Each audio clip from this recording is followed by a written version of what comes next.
regulate your habits.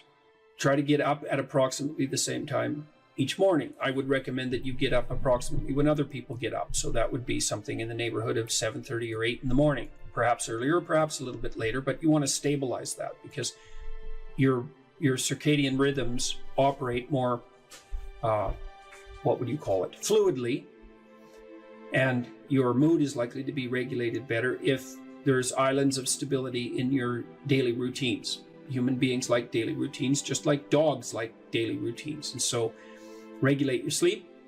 I would say when you get up in the morning, eat breakfast. That's a really important thing to do.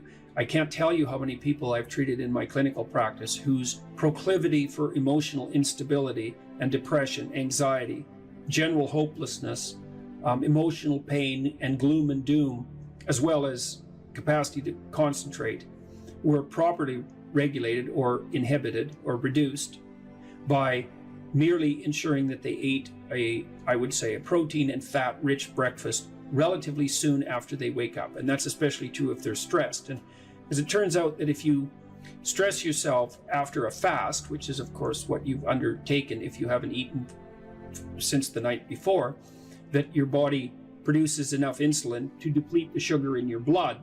And then it's very difficult for you to become regulated properly with regards to your metabolism until you sleep again.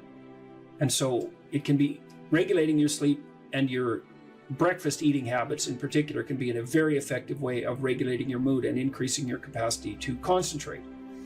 The other thing I would say is that scheduling your time is also extraordinarily useful. And so I can tell you a little bit about how to use schedules effectively. You should develop a long-term plan. Right? So you have to set up your long-term vision. And then I would say once you set up that vision so that you know how to orient yourself, then you should start designing your days. And you can do that very effectively with a calendar like Google Calendar. Many people say, well, I hate using a schedule or I hate using a calendar. What you're doing is using the calendar as an external tyrant that's telling you what you should do if you were going to be a conventionally good person each day. So you load yourself up with arbitrary responsibilities. But that's not really how you should use a schedule. What you should use a schedule to do is to design the day that you would most like to have.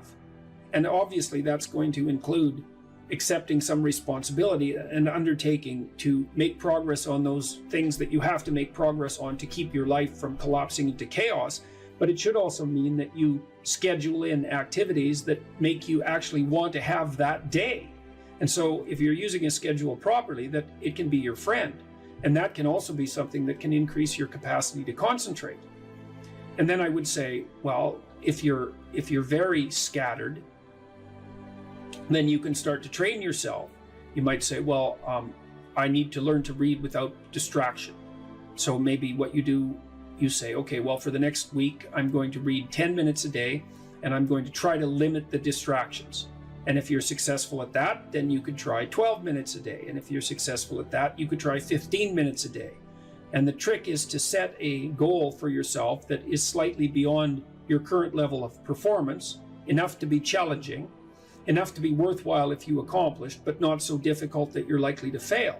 And then practice incrementally, day by day, trying to inculcate the habits that you want to inculcate. And assume that it'll take you a number of months or even a number of years in order to become very fluent at the habit. The important thing is to start improving incrementally, because incremental improvement pays off like compound interest.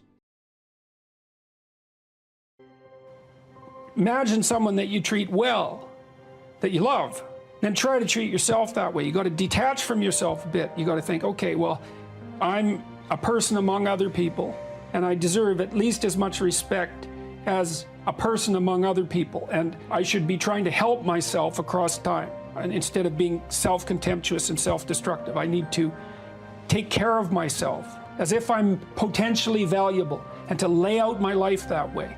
And so that's what that chapter is about. And it's hard for people, you know, they don't take care of themselves as well as they should. And I don't mean, you know, take care of yourself. I mean, that isn't what I mean. It's like, it's not a moralistic attack. It's like, it's an encouragement to give yourself a bit of the benefit of the doubt. Take care of your room, take care of your things, like have some respect for yourself. It's like there is a lot of potential within you, and there's many things that you can do, and you're necessary more than you think to the unfolding of things. Like if you make a bunch of bad decisions, things get worse, not just for you, like things get worse. And so it matters what you do, and so part of what you do is you want to treat yourself as if what you do matters. And so you want to have some respect for yourself. If you're harmless, you're not virtuous. You're just harmless. You're like a rabbit. A rabbit isn't virtuous. It just can't do anything except get eaten. It's not virtuous. If you're a monster and you don't act monstrously, then you're virtuous.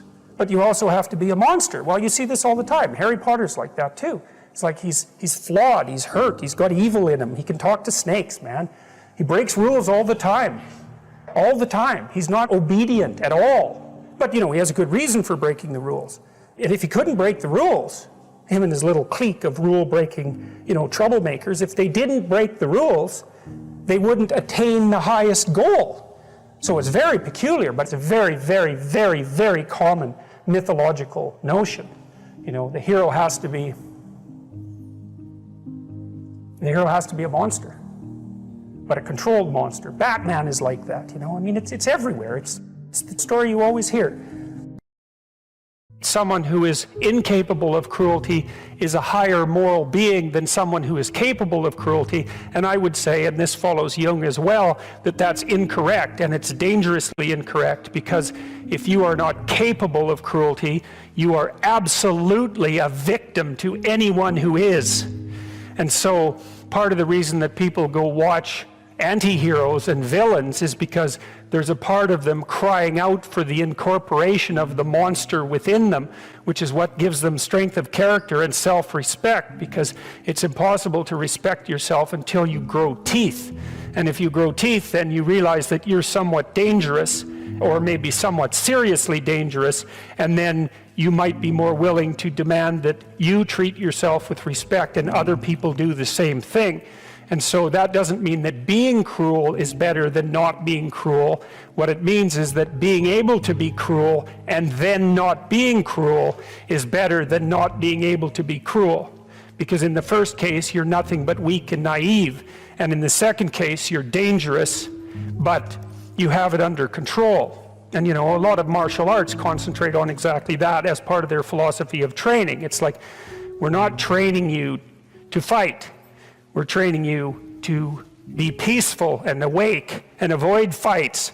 But if you happen to have to get in one, and I guess the philosophy also is that if you're competent at fighting, that actually decreases the probability that you're going to have to fight, because when someone pushes you, you'll be able to respond with confidence, and with any luck, and this is certainly the case with bullies, with any luck, a reasonable show of confidence, which is very much equivalent to a show of dominance, is going to be enough to make the bully back off. And so the strength that you develop in your monstrousness is actually the best guarantee of peace. And that's partly why Jung believed that it was necessary for people to integrate their shadow. And he said that was a terrible thing for people to attempt, because the human shadow, which is all those things about yourself that you don't want to realize, reaches all the way to hell. And what he meant by that was, it's through an analysis of your own shadow that you can come to understand why other people are capable, and you as well, of the sorts of terrible atrocities that characterized, let's say, the 20th century. And without that understanding, there's no possibility of bringing it under control. When you study Nazi Germany, for example, or you study the Soviet Union, particularly under Stalin, and you're asking yourself, well, what are these perpetrators like? Forget about the victims, let's talk about the perpetrators. The answer is, they're just like you. And if you don't know that, that just means that you don't know anything about people, including yourself. And then it also means that you have to discover why they're just like you. And believe me, that's no picnic. So that's enough to traumatize people, and that's partly why they don't do it. And it's also partly why the path to enlightenment and wisdom is seldom trod upon, because if it was all a matter of following your bliss and doing what made you happy, then everyone in the world would be a paragon of wisdom. But it's not that at all. It's a matter of facing the thing you least want to face. You most want to find will be found where you least want to look. There's this old story that's from King Arthur, and King Arthur has these knights, right? They all sit around a round table, which means they're roughly equal. That's what the round table means. And they're off to find the Holy Grail, and the Holy Grail is the most valuable object. That's what it means. So they're off to find the most valuable thing, but they don't know what it is, and they don't know where it is. But they know that there's a most valuable thing, so in some sense it's akin to them orienting themselves by the star. And they don't know where to look, and so what they decide is they have the castle, and it's the middle of a forest, and so each knight decides to start looking for the Holy Grail by entering the forest at the point that looks darkest to him. And so what's the idea there? Well, imagine there are things that come easy to you, and that you're fond of pursuing, and that you're happy about pursuing. So you've found those and pursued them, and you've mastered them. So you know all that, but then there's another place that you don't want to go. And so you haven't gone there, and you haven't mastered it, and you're very small in comparison to it because you haven't mastered it. And so it has this monstrous aspect. If what you're doing isn't working, it's where you haven't gone that you need to go. And so I can give you another example of this. So let's say you're an agreeable person, and so you don't like conflict, and you won't stand up for yourself, and you regard anger and the proclivity to provoke and to engage in conflict as something that's positively terrible. It's not only that you're not good at it, it's actually that it's wrong. So that's where you have to go if you're going to learn how to stand up for yourself. And imagine that you're afraid. Maybe you have something like agoraphobia. And so there's a whole bunch of things that you're afraid of, and you don't want to go there. But if you want to put yourself together, then that's exactly where you have to go. And so it's frequently the case that what you want to find is to be found where you least want to find it. And that idea is echoed in the prominent stories of dragons and gold. It's exactly the same idea. The dragon is this terrible thing. It's this terrible predatory thing that lives forever and is very, very wise. And it lives underground, and it'll kill you. It'll burn you up in a second. But it hoards gold. And so you have to go there into the dragon's lair if you're going to get the gold. And that's a representation of people's paradoxical relationship with reality. It's like you have to go out there and confront it in order to incorporate what it has to offer to you. But the probability that that's going to be intensely dangerous and push you right to the limit, first of all, those are actually the same thing. If it didn't push you to the limit, you wouldn't gain anything valuable from it. So you don't get one without the other. You don't get the gold without the dragon. That's a very strange, very, very strange idea. But it seems to be accurate. So all of that's lurking underneath this, in this imagery of the whale. Now, the whale, you can think of the story of Jonah.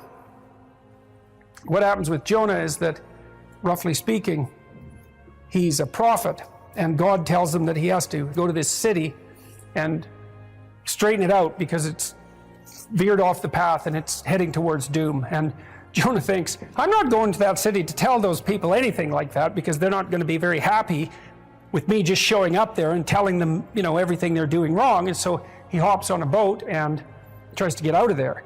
And then God conjures up this huge storm, and the boat is about to be swamped. And Jonah admits that it's actually his fault, because God's upset with him because he got this direct command to go straighten out the city, and he ran off. And so they're not happy about this, but they throw Jonah overboard, and the seas calm, and great fish comes up, a whale, and swallows him. And then he's down in the fish for 3 days, and it throws him up on the dry land, and then he's learned his lesson by that time, and he goes off to pursue his proper destiny.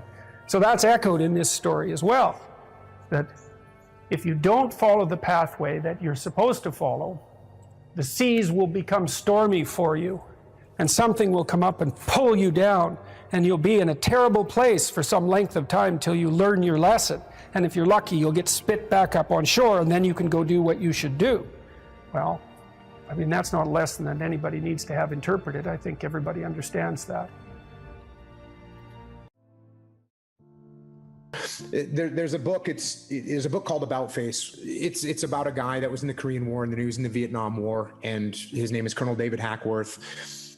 When I was on deployment, I would open up that book anywhere, and I would read 2 pages or 3 pages before I'd go to bed if I was in my bed that night. And there were so many lessons that correlated to what I was actually going through. And a real obvious example was, when you read, you can learn, and you don't have to go through the school of hard knocks. You don't have to get punched in the face repeatedly with things that turn out to be situations that other people have absolutely gone through. The level of capability increases so much by seeing something one single time. Well, if I see something one time, I'm infinitely better than if I'd never seen it before. It's like those little puzzles. They give you a little puzzle, some kind of a mind bender, right? The mind benders only work on you one time. The riddle only works on you one time. Then you go, I know the answer to that. That's the answer. You never get fooled by that again. So just seeing it one time, you're infinitely better. So when you read enough, you're capturing all these lessons. Of course, you want to put the book on. You want to become that person. That can rattle you up, man. Especially if the person is thinking all sorts of things that you've never thought. I mean, I love reading for that reason. I could pick my peers too, which I really loved. It's like, well, I have these people around me, but then there's these people who've lived before me and in different places, and I can set them up on my shelf. I can enter into their world, and I can benefit from everything they've thought and saturate myself with that person. It's very disruptive, especially if the person that you're reading has a mind that's more powerful and more well-developed than your own. It was very disruptive, but unbelievably useful to try on other people like that. And you get the benefit of their entire life distilled into their book. It's 30 years of work. I read this one book called The Neuropsychology of Anxiety, which it's a great scientific work. It's a very hard book. I think it has 1,800 references, something like that. And this guy, Jeffrey Gray, he actually read all those references and he understood them. And so it took me 6 months to read the book, but I got an entire education out of it. I got to experience in 6 months what it took him 30 years to learn. Like, what a gift that is. It's unbelievable. What were you reading when you were in university? Was it fiction, novels? Was it nonfiction? What were you focusing on? As trite as this may sound, it was actually the most impact was from Shakespeare. It was the most impact on multiple levels. And I'll tell you the primary level. And when I've covered Shakespeare on my podcast, I explain this to people. People think, well, I didn't really understand. I read it, I didn't understand it. If you think you're going to just pick up Shakespeare, open it up and read it and understand it, you're not going to, because it's barely written in English. It's barely written in English. It's almost another language. So what you have to do is you have to start to interpret it. And so what I realized with Shakespeare is, number one, the weight of the words, that these words were so pregnant with meaning that you had to pull those words and parse those words and pull those words apart to see all the depth that each individual word had, and then the way that they're put together. And what was great about this was, by the time I was back, because then I went right back into the SEAL teams, and somebody would hand me a rules of engagement document that was written by some lawyer in Washington, D.C., and I'd pull it out and say, wait a second, this word, I don't know what this word means. So let's pull this word out. Let's see what this actual definition of this particular word is, and how that changes my viewpoint of these rules of engagement, and how can I translate that for my troops so that they actually know what to do. So that part for me was, from a reading perspective, starting to read Shakespeare and saying, oh, okay, you're not going to understand this. And if you don't understand something, that's okay. You pull out the Oxford English Dictionary and you look it up. And then you not just find out what the meaning of the word is, but what's the root word and where does it come from and what kind of depth and what kind of... Yeah, and that's really, that's unbelievably useful too. Virtually every word is like that, because a word is an ancient artifact. It's like an animal in some sense. It has an evolutionary history and it transforms across time. And each word it carries the echoes of its past with it too, because each word attracts other words in a particular unique way. So it kind of lives in a word ecosystem as well. And the ecosystem contains information about the history of that word. And you think, well, why is that important? It's like, well, hey, guess what? You think in words, you talk in words, you have all these archaic entities, these words, these living entities that you use. It's like the more you know about them, the more you know about you, the more you know about other people, and the better you are at formulating and communicating your ideas. There's nothing lost in that kind of investigation. There's nothing but gain there. One of the things that I think this heightens the meaning in your life, is to try to do difficult things, right? Aim high. Don't aim so damn high you can't manage it, and make sure you break down your aims into reasonably attainable sub-goals, but you want to aim high, and then you want to see how hyper efficient you can get. That's a great thing to do in your early 20s, is to see, okay, like, discipline yourself. You think, okay, how much work can I do if I load myself right to the maximum? How far can I work? How hard can I work until I exhaust myself? And then you back off, obviously, because the optimal amount of working, productive engagement, let's say, is that which is sustainable across decades. So you have to learn that, but you don't learn that without stretching yourself to your limits to begin with. And, if your life isn't everything it could be, and if you're suffering from an excess of meaninglessness, well, it means you're not oriented in the world of chaos and order properly. It's like you could learn to discipline yourself. Figure out what it is that you need to do and that you want to do, and then see how efficient you can get. Because one of the things that's quite fun is to figure out, if you have a task, I always tell my graduate students this if they're doing an experiment too. If you have a task that you have to do, it's really interesting to spend a few minutes, sometimes hours, depending on how long the task is. See if you can figure out how to do it from 5 to 10 times faster. It means you'll have to rearrange the way you think about it, but you can often do it. And that's how extremely productive people get so hyper efficient. Assuming you want to get better, there's usually something you can figure out that would constitute a step towards some sort of concrete goal. And my presumption, it's a behavioral presumption fundamentally, is that small accruing gains that repeat are unbelievably powerful. You can tyrannize yourself into doing things, but I wouldn't recommend it. What I would recommend instead is that you ask yourself what you're willing to do.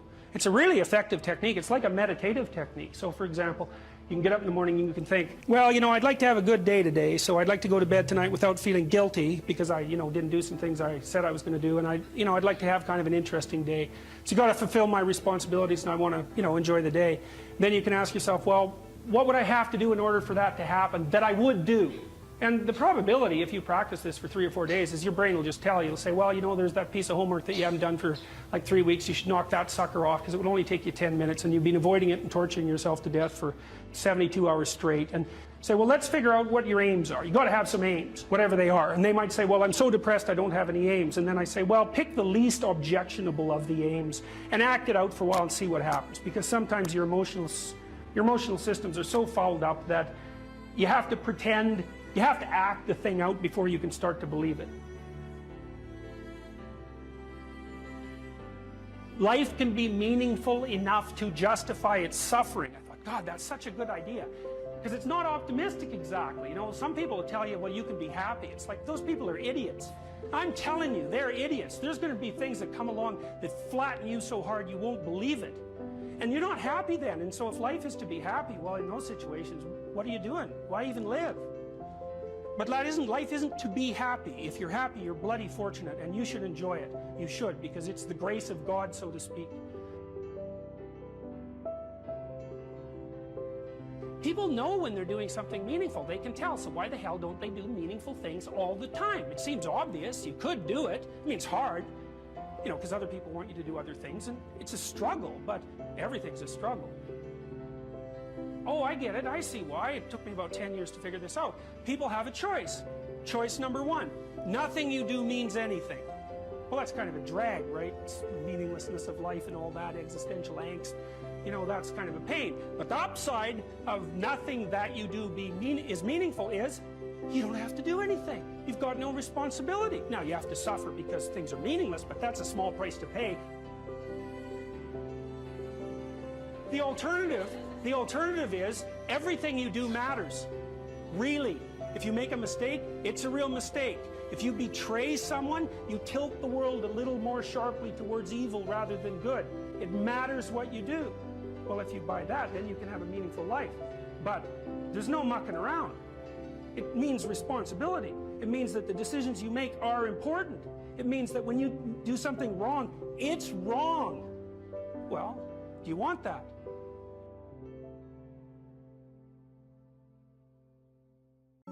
Make a damn schedule and stick to it. Okay, so what's the rule with the schedule? It's not a bloody prison. That's the first thing that people do wrong. They say, well, I don't like to follow a schedule. It's like, well, what kind of schedule are you setting up? Well, I have to do this, then I have to do this, then I have to do this, you know, and then I just go play video games, because who wants to do all these things that I have to do? It's like, wrong. Set the damn schedule up so that you have the day you want. That's the trick. It's like, okay, I've got tomorrow. If I was going to set it up so it was the best possible day I could have, practically speaking, what would it look like? Well, then you schedule that. And obviously there's a bit of responsibility that's going to go along with that, because if you have any sense, one of the things that you're going to insist upon is that at the end of the day, you're not in worse shape than you were than at the beginning of the day, right? Because that's a stupid day. If you have a bunch of those in a row, you just dig, you know, you dig yourself a hole and then you bury yourself in it. It's like, sorry, that's just not a good strategy. It's a bad strategy. So maybe 20% of your day has to be responsibility and obligation, or maybe it's more than that, depending on how far behind you are. But even that, you can ask yourself, okay, well, I've got these responsibilities. I have to schedule the damn things in. What's the right ratio of responsibility to reward? And you can ask yourself that, just like you'd negotiate with someone who is working for you. It's like, okay, you got to work tomorrow. Okay, so I want you to work tomorrow. And you might say, okay, well, what are you going to do for me that makes it likely that I'll work for you? Well, you could ask yourself that, you know. So maybe you do an hour of responsibility and then you play a video game for 15 minutes. I don't know, whatever turns your crank, man. But, you know, you have to negotiate with yourself and not tyrannize yourself. Like you're negotiating with someone that you care for, that you would like to be productive and have a good life. And that's how you make the schedule. It's like, and then you look at the day and you think, well, if I had that day, that'd be good. Great.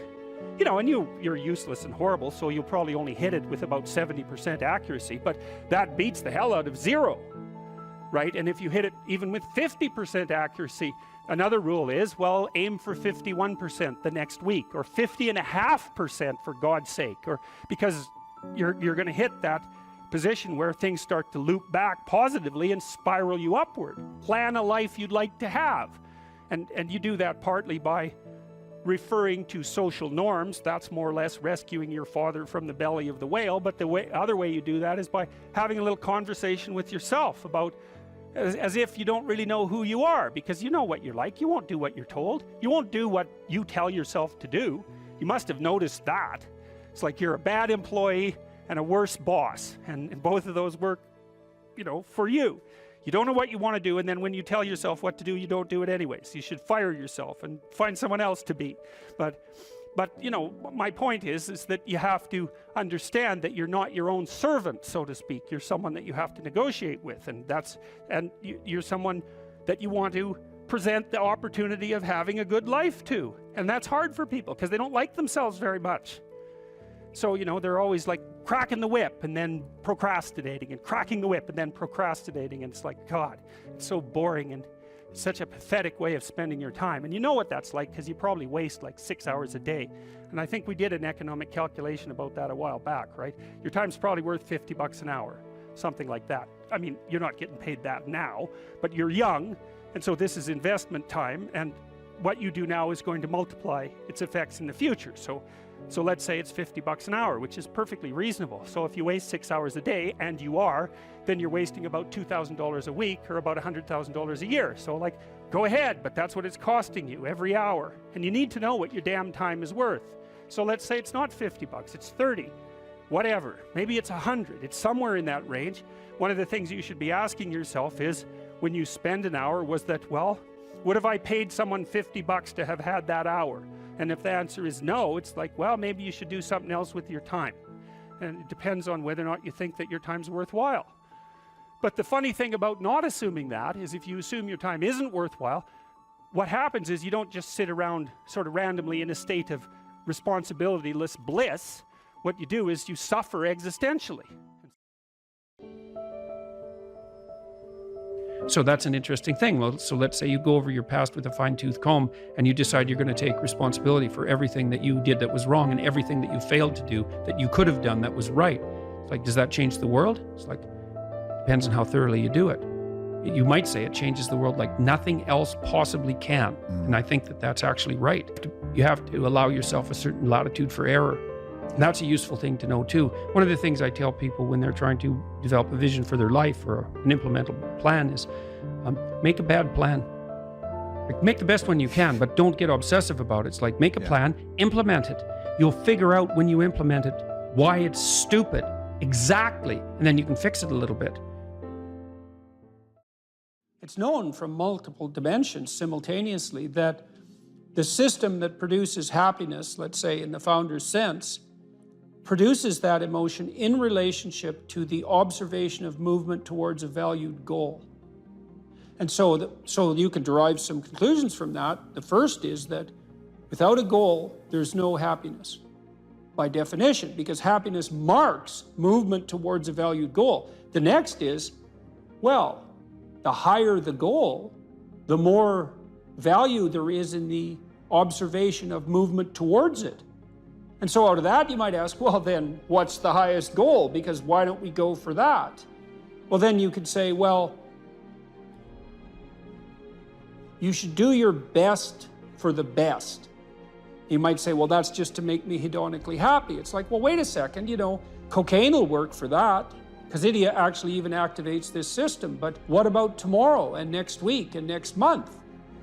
And so the problem with hedonism as a goal is, first of all, it vanishes when you're suffering. But even failing that, if you're serving yourself hedonically in the narrow sense, it's just about me and my pleasure. It's like, okay, which you? Today's you, tomorrow's you, next week's you, next month's you.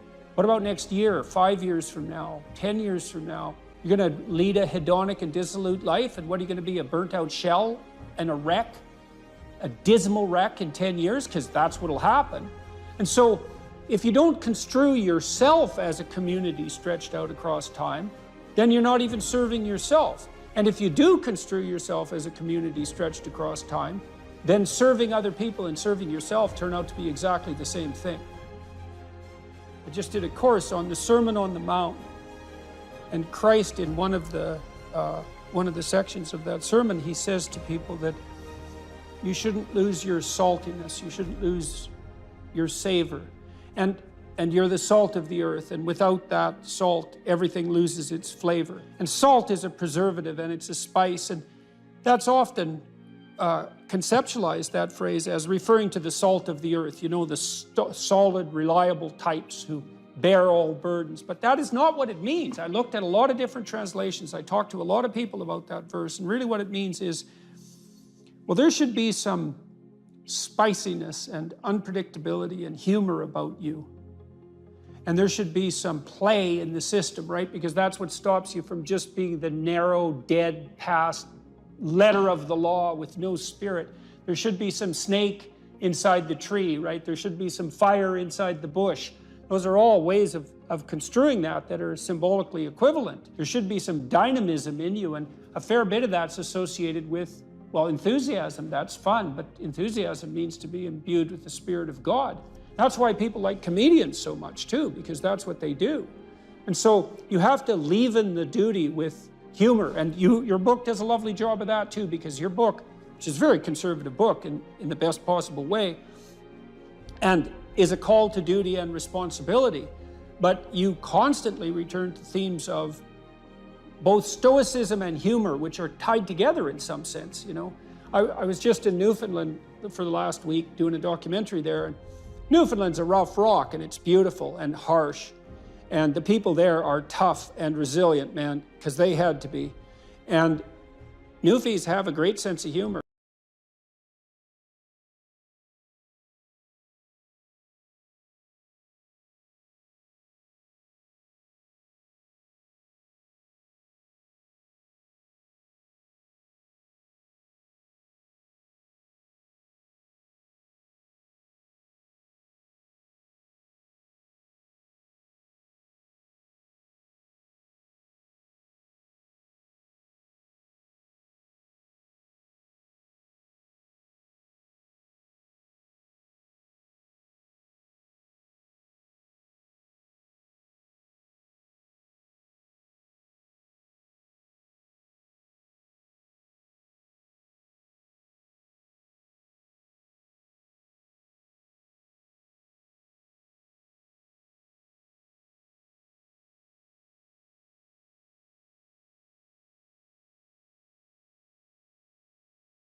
actually deal with this suffering so it didn't turn into hell and take everything along with it.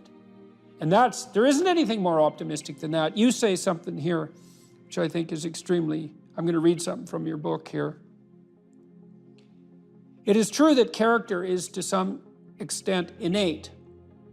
I would say what that does is that it provides each of us with a range of talents and a range of temptations. And so it's something like that. So it's the hand we're dealt, and there's certainly a genetic element to that. Our genetic makeup imbues in us certain proclivities. But it is as true that character is mostly a consequence of choices. Strangely enough, we all make them, and we should make them deliberately, with the knowledge that these choices are part of our responsibility toward a purpose other than our own selfish aims. That responsibility is to your family, friends, community, and country. That's something that conservatives put forward as a pathway to virtue. You know, and what's so interesting about that, as far as I'm concerned, as an antidote to atomistic liberalism, let's say, that hyper-privileges the individual, is that it's definitely been my observation as a clinical psychologist that in the depths of misery, the capability that you have to be of service to other people, your family, your friends, your community, your country, that's actually a saving grace under such circumstances. You know, and that people really find a deep and abiding meaning in that service. So it's not just finger wagging and the pointing towards duty. It's like, no, you don't understand that if you're in desperate straits, if your life has fallen apart, if you're nihilistic and miserable, and maybe you have your bloody reasons, because maybe you do, that's still the case that if you step outside yourself and you try to make the lives of other people better, that's the best possible thing that you can do for yourself.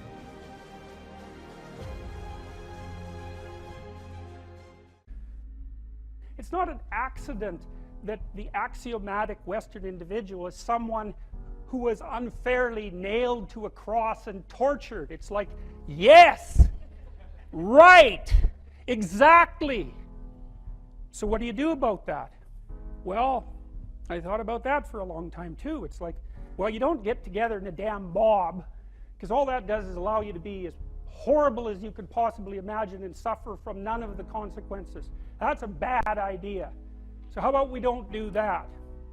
Well, there's a deep idea in the West too. It's like, pick up your damn suffering and bear it and try to be a good person so you don't make it worse. Well, that's a truth.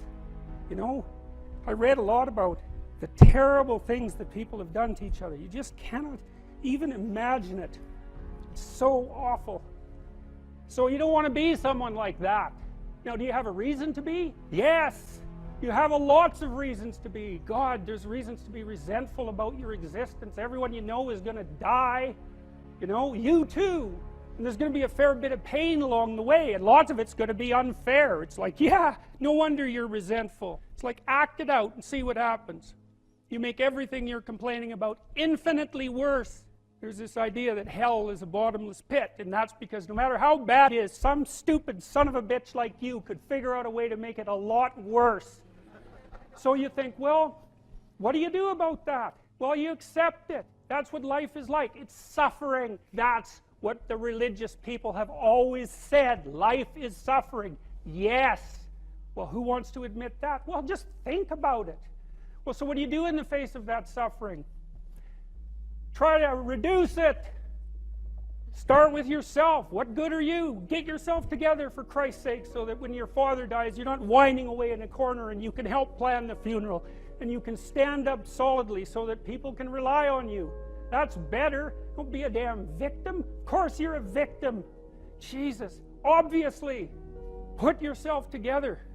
And then maybe if you put yourself together, you know how to do that. You know what's wrong with you, if you'll admit it. You know there's a few things you could like polish up a little bit, that you might even be able to manage in your insufficient present condition. And so you might shine yourself up a little bit, and then your eyes will be a little more open, and then you can shine yourself up a little bit more, and then maybe you could bring your family together instead of having them be the hateful, spiteful, neurotic, infighting batch that. So then you fix yourself up a little bit, kind of humbly, because, you know, God, you're a fixer-upper if there ever was one. And then you got to figure out, well, can you figure out how to make peace with your idiot brother? And probably not, because he's just as dumb as you, so how the hell are you going to manage that? And so then maybe you get somewhere that way and your family's sort of functioning, and you find out, well, that kind of relieved a little bit of suffering, although it reduced the opportunities for spiteful revenge, and that's kind of a pain in the neck. And so then you get your family together a little bit, and you're a little clued in then, at least a bit, because you've done something difficult that's actually difficult. You're a little wiser, and so then maybe you could put a tentative finger out beyond the family and try to change some little thing without wrecking it. It's like, our society is complex, and we teach our students that they could just fix it. It's like, go fix a military helicopter and see how far you get with that. It's like, what are you going to do? You're like a chimp with a wrench. Whack! Oh, look, it's better. It's like, no, it's not better. Things are complicated, and to fix things is really hard, and you have to be like a golden tool to fix things, and you're not. So, and that's the other message of the West. It's like, how do you overcome the suffering of life? And I'm not saying it's only the message of the West. How do you overcome the suffering of life? Is be a better person. That's how you do it. Well, that's hard. It takes responsibility. And I think, you know, if you said to someone, you want to have a meaningful life? Everything you do matters. That's the definition of a meaningful life. But everything you do matters. So you're going to have to carry that with you. Or do you want to just forget about the whole meaning thing, and then you don't have any responsibility, because who the hell cares, and you can wander through life doing whatever you want, gratifying impulsive desires for how useful that's going to be, and you're stuck in meaninglessness, but you don't have any responsibility. Which one do you want? Well, ask yourself, which one are you pursuing? And you'll find very rapidly that it isn't the majority of your soul that's pursuing the whole meaning thing, because, well, look what you have to do that. You have to take on the fact that life is suffering. You have to put yourself together in the face of that. Well, that's hard. Christ, it's amazing people can even do it. I'm stunned every day when I go outside, and it isn't a riot with everything burning. Because really, God, you talk to people, it's like, I knew this guy, he'd been in a motorcycle accident, and it really ruined him, and he was like a linesman, you know, working on the power, and he was working with someone who had Parkinson's disease, and they had complementary inadequacies, and so two of them could do the job of one person, and so they're out there fixing power lines in the freezing cold, despite the fact that one was 3/4 wrecked with a motorcycle accident and the other one had Parkinson's. It's like, that's how our civilization works. It's like, there's all these ruined people out there, they've got problems like you can't believe. Off they go to work and do things they don't even like, and look, the lights are on. My God, it's unbelievable. It's a miracle. It's a miracle. And we're so ungrateful. College students, the postmodern types, they're so ungrateful. You know, they don't know that they're surrounded by just a bloody miracle. It's a miracle that all this stuff works. That all you crazy chimpanzees that don't know each other can sit in the same room for 2 hours sweltering away without tearing each other apart, because that's what chimps do. So,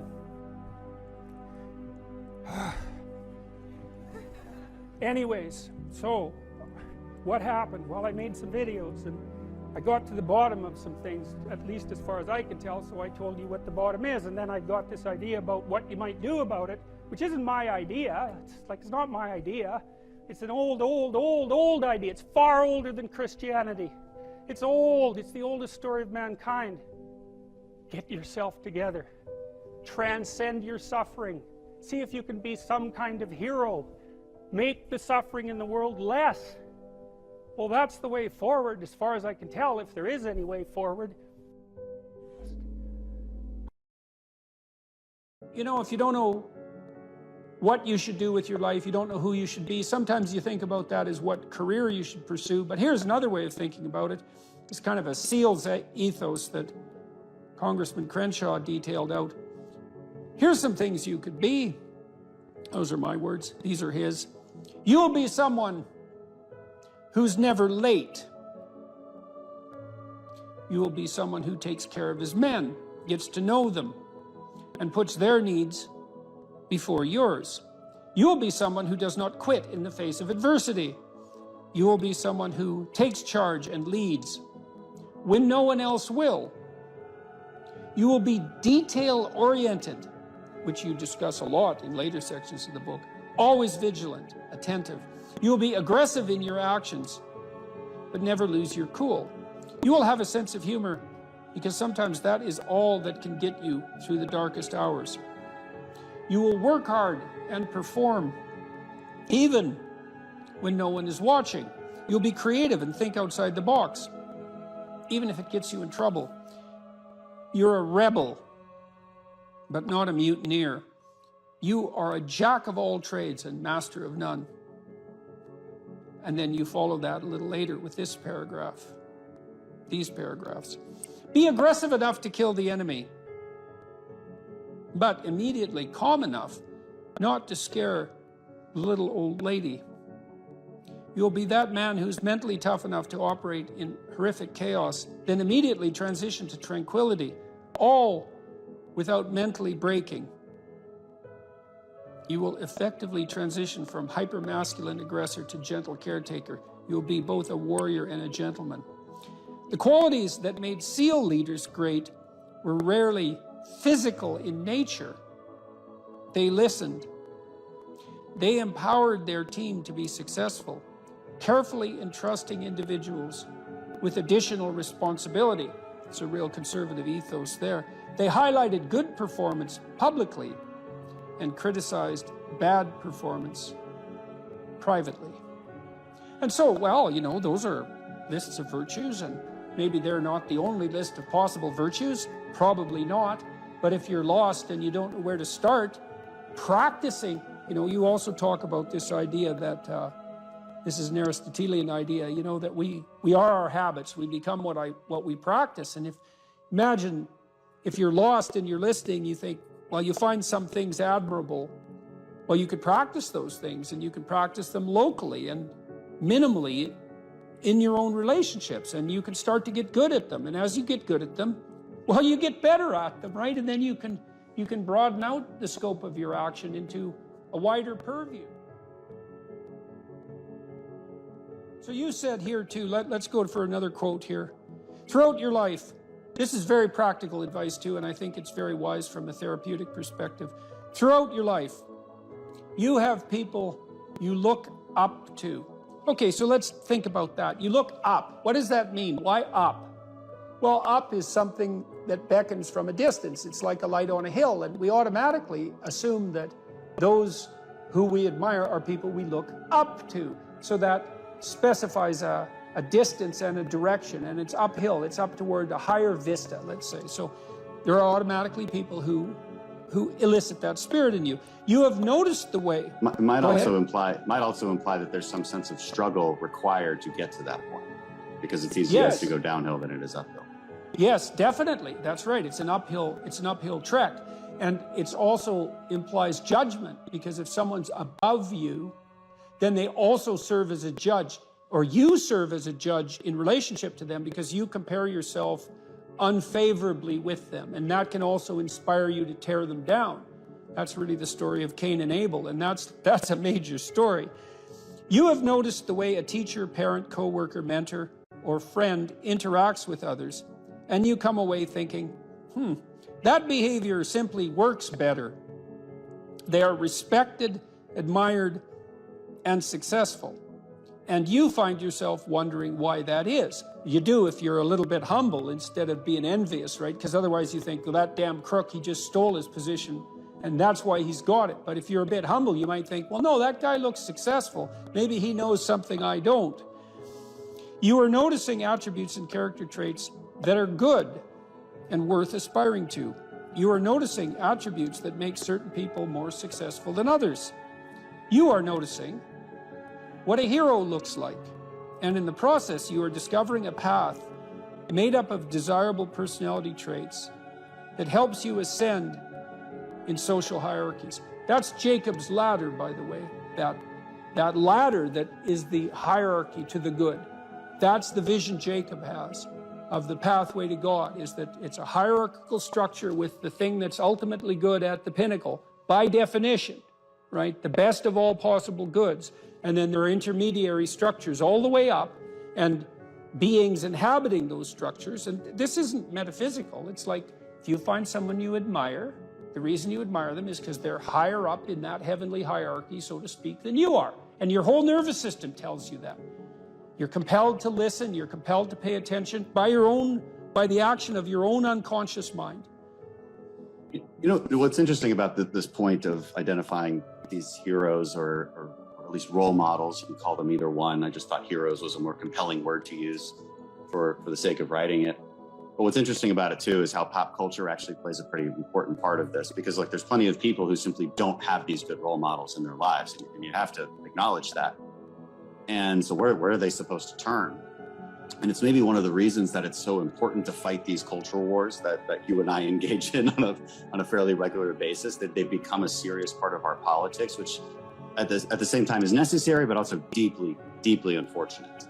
I do think the attack on pop culture from this progressive victimhood left has reached a ceiling. I think there's a serious backlash. You look at movies like Top Gun, the recent one, Top Gun, and maybe like the highest grossing of all time. Absolutely phenomenal movie, really fun to watch. Why? Because it just had all of these classical virtues infused within it about relationships and about how you treat people and what the consequences are for treating people as such. That these things speak to people in a deeper way. They can't necessarily articulate them, but they understand it when they see it. And there's these sort of radical minorities that are very loud that want that changed. You know, they want something else to be on that hill, but people react against it because it's not true. There's no truth to that. Yeah, well, yeah, and something cries out from inside of them then, and that can be appealed to by a storyteller. I saw the same thing in the Marvel Avengers series, is that there is a return to any wide range of classical virtues, certainly brotherhood, a kind of a military ethos, sacrifice, a striving upward, certainly masculine virtues, the combination of the Hulk and Iron Man, for example. There's a monstrous element to the Hulk, but he's a hero in a strange sense, and he's also the revitalizing force for Iron Man when he just about dies, and that's all. The reason those movies were so necessary and so attractive is because they are, in fact, addressing a radical conceptual void in the culture, and it's a void that you're addressing in your book.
Concentrate solely on your career. You can get a long way in your career. And I would say that that's a strategy that a minority of men preferentially do.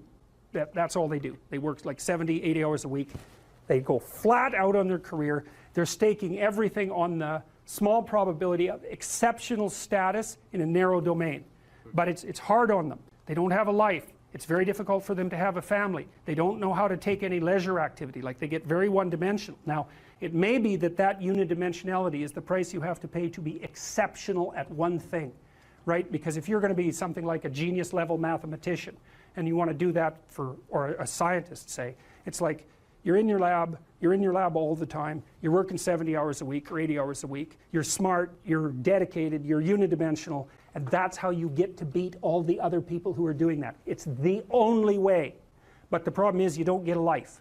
Now, if you love being a scientist and you have that kind of focus of mind, well, first of all, you're a rare person, and second, you're going to pay for it. But fine, more power to you. But it's a risky business to do that. You sacrifice a lot for it. And I would say most often, if you're speaking about having a healthy life, that isn't what you do. you spread yourself out more. So, you know, you have a family, you have some things that you do outside of work that are meaningful to you and useful.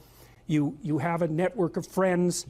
Well, those 3 things alone, or 4 things alone, are plenty to keep you well oriented. And then if one of those things collapses, you know, everything doesn't go. Now, the price you pay for that is the more you strive to optimize that balance, the less likely you are to be fantastically successful at any single one of them. But you might have a very, you know, if you consider your life as a whole, that might be a winning strategy. One of the things Carl Jung said, I really liked this. He thought that men went after perfection and women went after wholeness. There's something different at the top of the value hierarchy. So perfection would be stake it all on one thing and look for radical success. Not that all men do that, because they don't, but we're talking about extremes, at least with regards to the men that do that. The wholeness idea is more like, well, it's like I want one thing in my life to be 150%, or I want 5 things in my life to be 80%. Well, there's a lot more richness in a life where you have 5 things operating at 80%, but you're not operating at any of them at 150%. So, and I really believe this because I've watched men and women go through their careers now for a long period of time, and one of the things that, there's lots of things that produce this, but one of the things that I've noticed is that mostly women in their 30s bail out of unidimensional careers. They won't do them. They won't put in the 80 hours a week that they would have to put in order to dominate that particular area. And it isn't, the reason that they won't do it is because they decide it's not worth it. And no wonder, because why would that be worth it? You have to ask yourself that.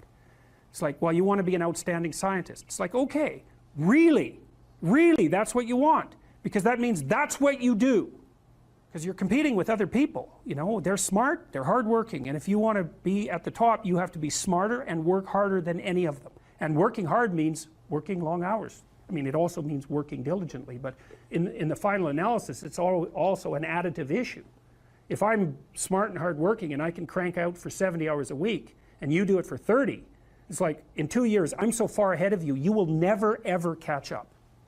So, anyways, and I think partly, maybe part of the reason too that women are oriented that way more than men, I think there's 2 reasons. One is socioeconomic status does not make women more attractive on the mating market, but it does make men more attractive. And the second is women's time frame is compressed, right? Because guys can always say, well, I'll have kids later, and they can say that till they're like 80. Whereas women, it's like, no way, man, you got to get it together by the time you're, let's say 40, but really probably by 35, but definitely by 40. Because otherwise it ain't happening. And that's bloody dreadful. One of the common routes to extreme unhappiness is to want children and not have them. I wouldn't recommend that. You know, you see couples who are in their 30s. 1 couple in 3 over the age of 30 has fertility problems. That's defined as inability to conceive after 1 year of trying. 1 in 3. So it's worth thinking about, because people are very, very unhappy if they want to have kids and then they can't. Man, you're in the medical mill for 10 years if that's what happens to you. We've got a hypothesis that we're still working out that's supported to some degree by the relevant literature. So imagine that you're looking for a stable partner, right? So you might think, well, what do you want in a stable partner? And at least in principle, one of the things you don't want is too much mismatch between you and that person on the 5 fundamental dimensions. So for example, if you're really extroverted and you have a really introverted partner, you're going to engage in continual conflict about how much social activity the 2 of you should subject yourself to. And it's very, very difficult for people who widely differ on those dimensions to come to consensus, because it's not just a matter of opinion, right? It's really a matter of different, if you're looking at extremes, of really different types of people. And the thing about introverts is they just don't enjoy large-scale social interaction that much. One-on-one they're often fine, but in a group they don't like that, and it tires them out. Whereas a real extrovert, it's like you isolate them and they just wither on the vine, because a huge part of what actually motivates them in a positive way is tangled up with social interaction.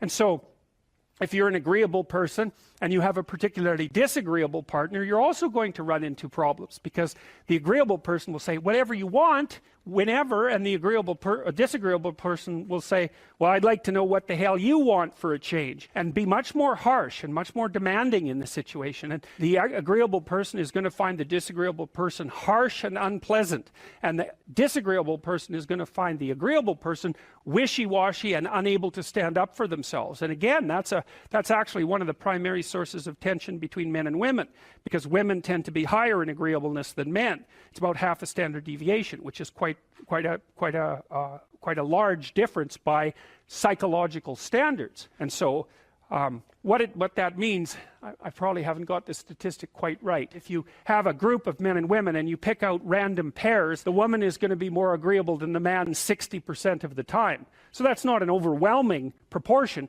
but it's reliable, and it's quite large by psychological standards. So there's the problem with agreeableness. With conscientiousness, well, if you're conscientious, you're industrious and orderly. And orderly people seem to be sensitive to disgust, which is something we'll talk about in detail later. We've had a hard time specifying exactly what makes industrious people industrious, because it's hard to come up with an animal model for that sort of thing, and there's no theoretical model. But our latest idea is that, it's not my idea, it's actually the idea of my graduate student, Christine Brophy, is that industrious people find it unpleasant and unsettling to not be doing something. So it isn't so much that industriousness makes them happy or fills them with positive emotion. That would be more extroversion, right? Because extroversion is the positive emotion dimension. It's that industrious people can't stand sitting around doing nothing. And, you know, this is speculation, but, you know, human beings are obviously always engaged in the exchange of labor, especially the reciprocal exchange of labor. And you can imagine that in a community where everyone knows everyone, the people who work hard are going to be pretty irritated on a fairly chronic basis with the people who are completely unproductive. And my suspicions are that plenty of people who were completely unproductive in the history of the evolution of our species were wiped out by people who were unhappy with their lack of productivity. And so I think, generally speaking, human beings have this sense of ethical obligation with regards to one another to share labor. And people who are conscientious really, really feel that. So they feel bad if they're not busily working on something that's productive all the time. And so the advantage to being with someone conscientious is, well, they're going to work like mad. But the disadvantage is they're going to work like mad.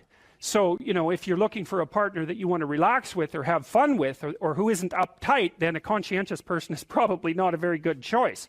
On the other hand, if you're a conscientious person and you're living with someone who's really unconscientious, that's good, because they might be able to help you relax, but you're not going to be happy with them because they don't work nearly as hard as you do. But even worse, on the orderly dimension, you know, some of you have had roommates and maybe you're more orderly than your roommate. What does it mean? It means you're annoyed by mess before they are. And you don't have to be annoyed by mess much before your less orderly roommate for you to be the one that's always running around picking things up. And so actually, one of the things that's emerged from the psychometric analysis is that women are slightly more orderly than men. And I suspect that has something to do with the, what would you call it, inequitable distribution of housework. Because even if imagine that your proclivity is to be triggered by disorder 25 seconds before your partner's. Well, you're going to end up, it doesn't take much difference for you to be the one that's always concerned about the mess first. So anyways, and so if you're a really orderly person and you live with a disorderly person, well, good luck getting along with them. They're going to regard you as like uptight and over concerned with details and unwilling to relax, that's for sure. And they're going to regard you as, well, just a bloody mess. And how can anyone possibly live with someone like you? And so another reason why it's useful to understand your personality is because I think it gives you a better crack at finding someone that you can actually live with over the long run. And I don't think you want to live with someone who's exactly like you, because then both of you have the same strengths and weaknesses. And there's a bit of a problem there, right? Because maybe an agreeable person can use a bit of a disagreeable person around them to balance each other out, and vice versa, right? So we don't understand the optimal balance for long-term thriving in a relationship, but I think we do understand the fact that if you're too different in your traits, that where you're different is going to constitute a chronic source of conflict. Yeah, well, we're not animals in a zoo. Like we're not camels in a zoo. We're not herbivores. and just because we have enough straw doesn't mean we're going to lose our unbelievable capacity for destructive creation. And we don't know how to harness that. And I've been trying, I suppose, in some sense, to meet that desire for a call to adventure with what I'm writing and with my lectures, and to use responsibility in this moral domain as a battle that's of sufficient intensity to engage young people, in particular property. It's like, get yourself together, see how difficult that is, see what you can do, put yourself together, stop doing the things you know to be wrong, and see what happens. Put yourself together. And there's been an unbelievable response to that. And I think it's harmless in some sense, or as harmless as such things can be, because it is focused. It's like, change you. Leave the other people alone. Or if you want to change them, maybe you can do it through example. But they're not the problem. You have enough problems with yourself. It's like, well, what are you complaining about? You've got enough to eat. It's like, fair enough, who wants to starve, right? And so it's even hard to fight against. Well, I should be grateful for that. And yes, you should, but it's not enough. And you think about where we came from, our ancestors, what they struggled against. And from the time we were, from our animal forebears all the way up to where we are now, whatever we're made for, it's not Twinkies and TV. It's not willful blindness and the comfort that brings. It's not enough. And so we need this adventure. And that's something we're going to all have to contend with, because if we don't get the adventure right, then we'll get it wrong, and it'll lead us in terrible places. One of the things I've said that people have repeated many times, and that it's in memes, and you can buy it on, merchandise items and that sort of thing. A good man is a very dangerous man who has himself under control. And no one ever says that. So you say to young men, look, like, your job is to be as dangerous as you possibly can be in every possible direction, and to control that, right? Not to be harmless and slothful and contemptible even in your own eyes. And that way you get the power of the shadow. You don't have to dispense with the anger and the aggression. You can integrate it. And that's way better. I mean, I had a remarkable conversation with Jocko Willink. I felt that it was remarkable. It was very engrossing. And Willink, he's unlike me in many ways. I mean, he's a physical specimen of sort of unparalleled proportions to begin with. He's about 2 feet thick, and he's this military guy, highly disciplined, and also extraordinarily morally integrated. And he's an admirable person, because the danger is right there under the surface. But he has it rather than it having him. And we're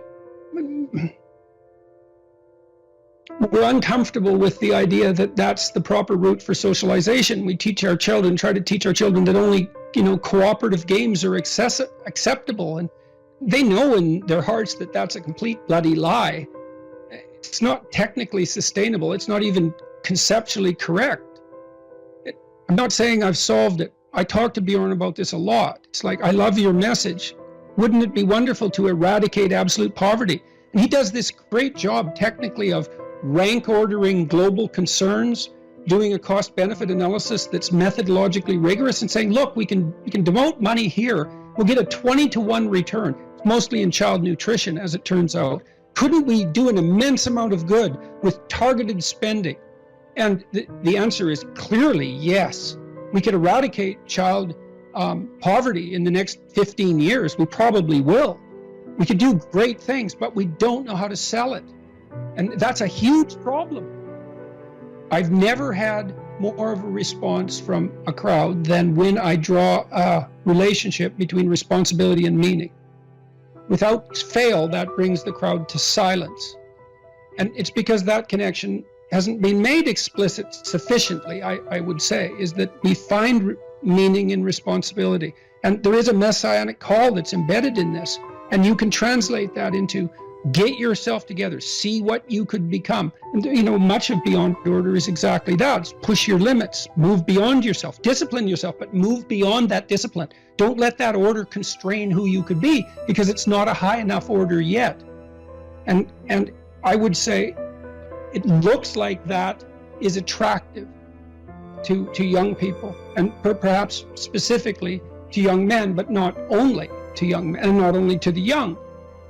So, well, that's a problem that we have to address. Is, you know, we are doing a lot of things right, but it's not romantic enough. The clinical experience and my lecturing experience has been unbelievably positive in the main, and the clinical experience was positive because I was always on the side of the part of the person that was oriented towards their own health and improvement. That was part of our contractual pact. I'd often make that explicit. It's like, I'm not here for unconditional positive regard. I'm on the side of the part of you that wants everything to be better, and we're going to discover where that is, and we're going to work to facilitate it. And people loved that, and it was so gratifying to engage in that work. It was constantly positive. I worked with a huge variety of people, from people who had nothing, no gifts, and were just off the edges of the world, to people who were unbelievably talented and gifted, the whole gamut. And that was absolutely wonderful to see that range of people. And the lecturing has been the same way. Like, the lecture tour I did was immensely positive, too much positive even. You wouldn't think that would be possible, but it is possible.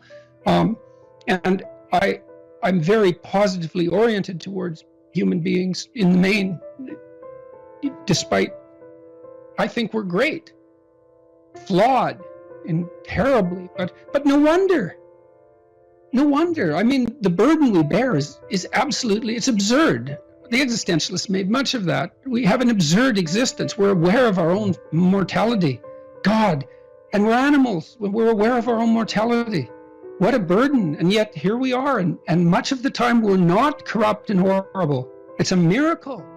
So, you know, it's a word of encouragement, and that's what people are responding so positively to in a time where everyone is told this story that, you know, human activity is all a struggle for power, and that we're fundamentally a destructive force, and that we should rein ourselves in. And I'm not selling that message. It's a word of encouragement. You could be more than you are, and wouldn't that be great for everyone, including you? Most creative people fail at producing their creative product and monetizing it, right? So your default position, if you're a creative person, is you're going to fail.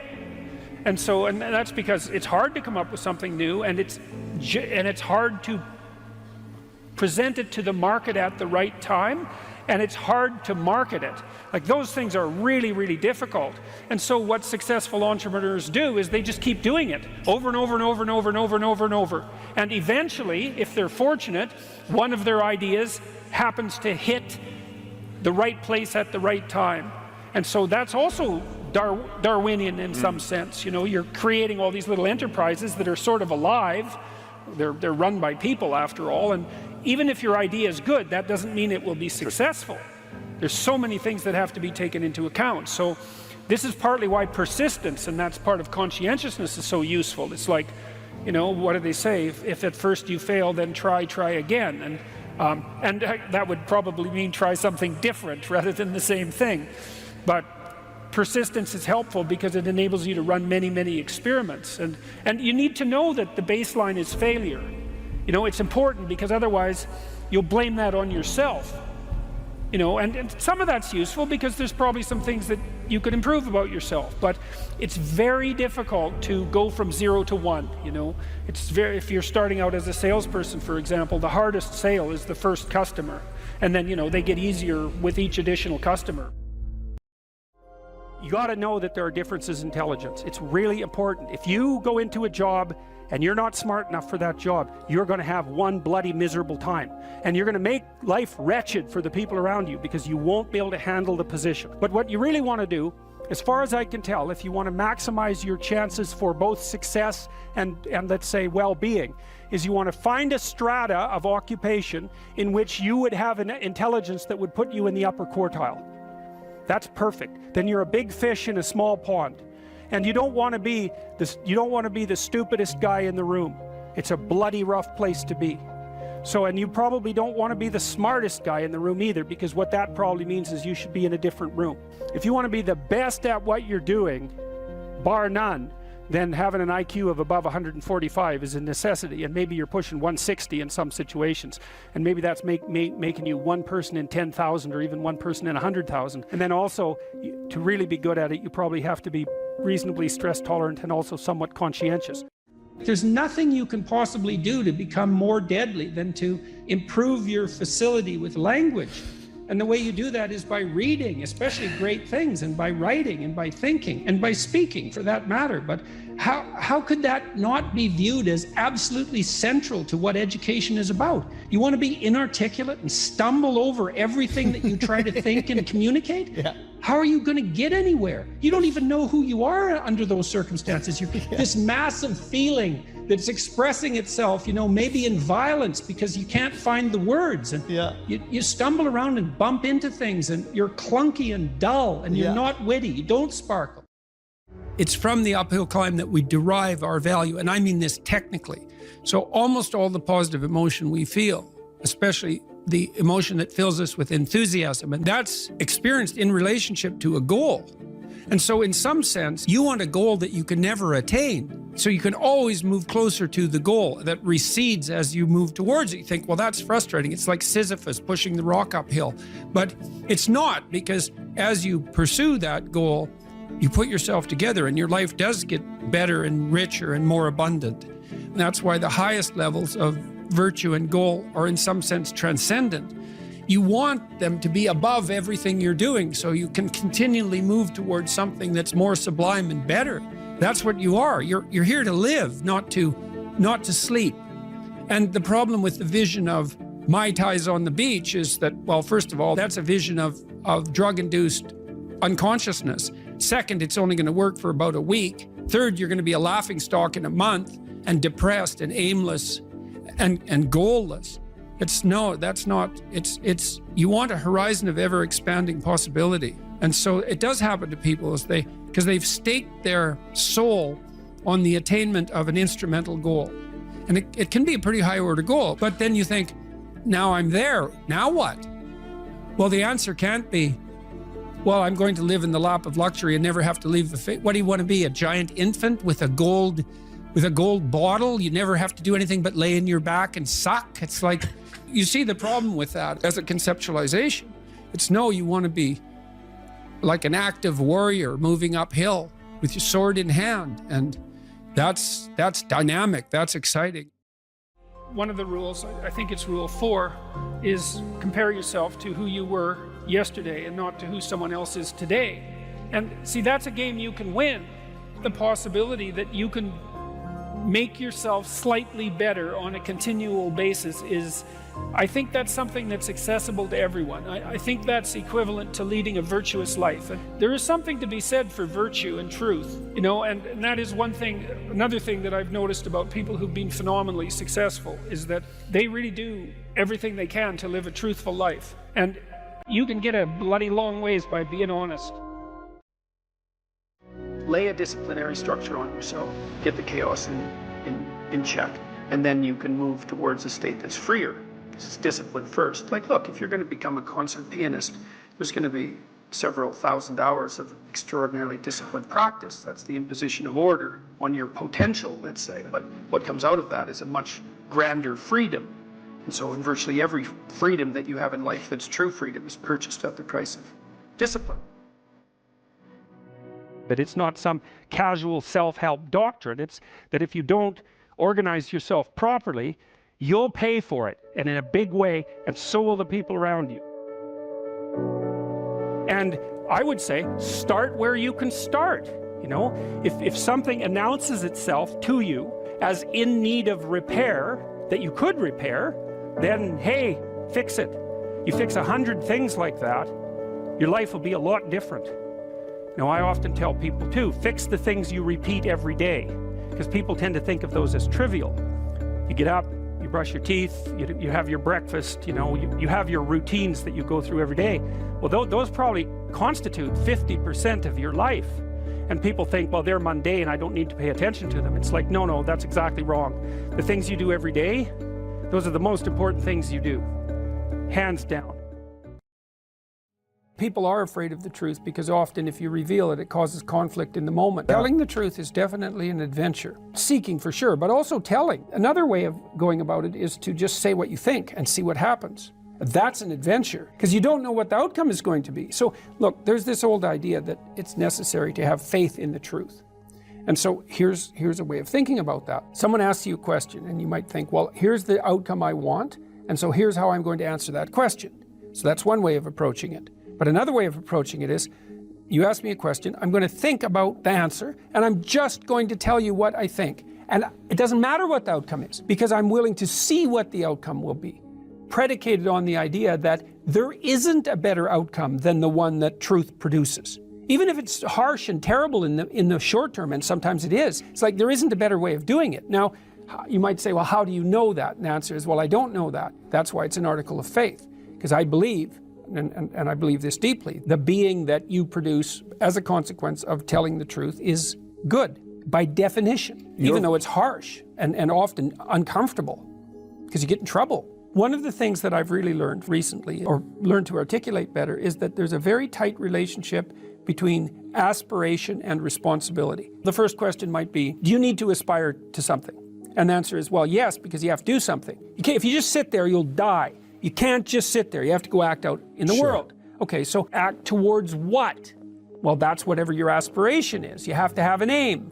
Okay, well, what should the aim be? Well, it should be something worth doing, let's say. Why do something that you don't feel is worth doing? What do you think's worth doing? Well, if you watch other people and you judge when they're doing something worthwhile, you usually judge them positively if you see that they're taking responsibility, at least for themselves. What, do you want to be completely useless so other people have to take care of you? That's pretty pathetic. And maybe you could get your act together so you're taking care of yourself and your family. And maybe you could even do better than that and take care of yourself and your family and your community. Well, good for you. That's responsibility, and that's an aim. Well, here's one of the things that's cool about that, is that your life doesn't have meaning without aspiration or an aim. Okay, so you need a hierarchy of values. There's got to be something at the top. It's got to be something important. If you don't have that, your life doesn't have any meaning. So if you criticize the hierarchy, or even the idea of hierarchy, you destroy the idea of aspiration.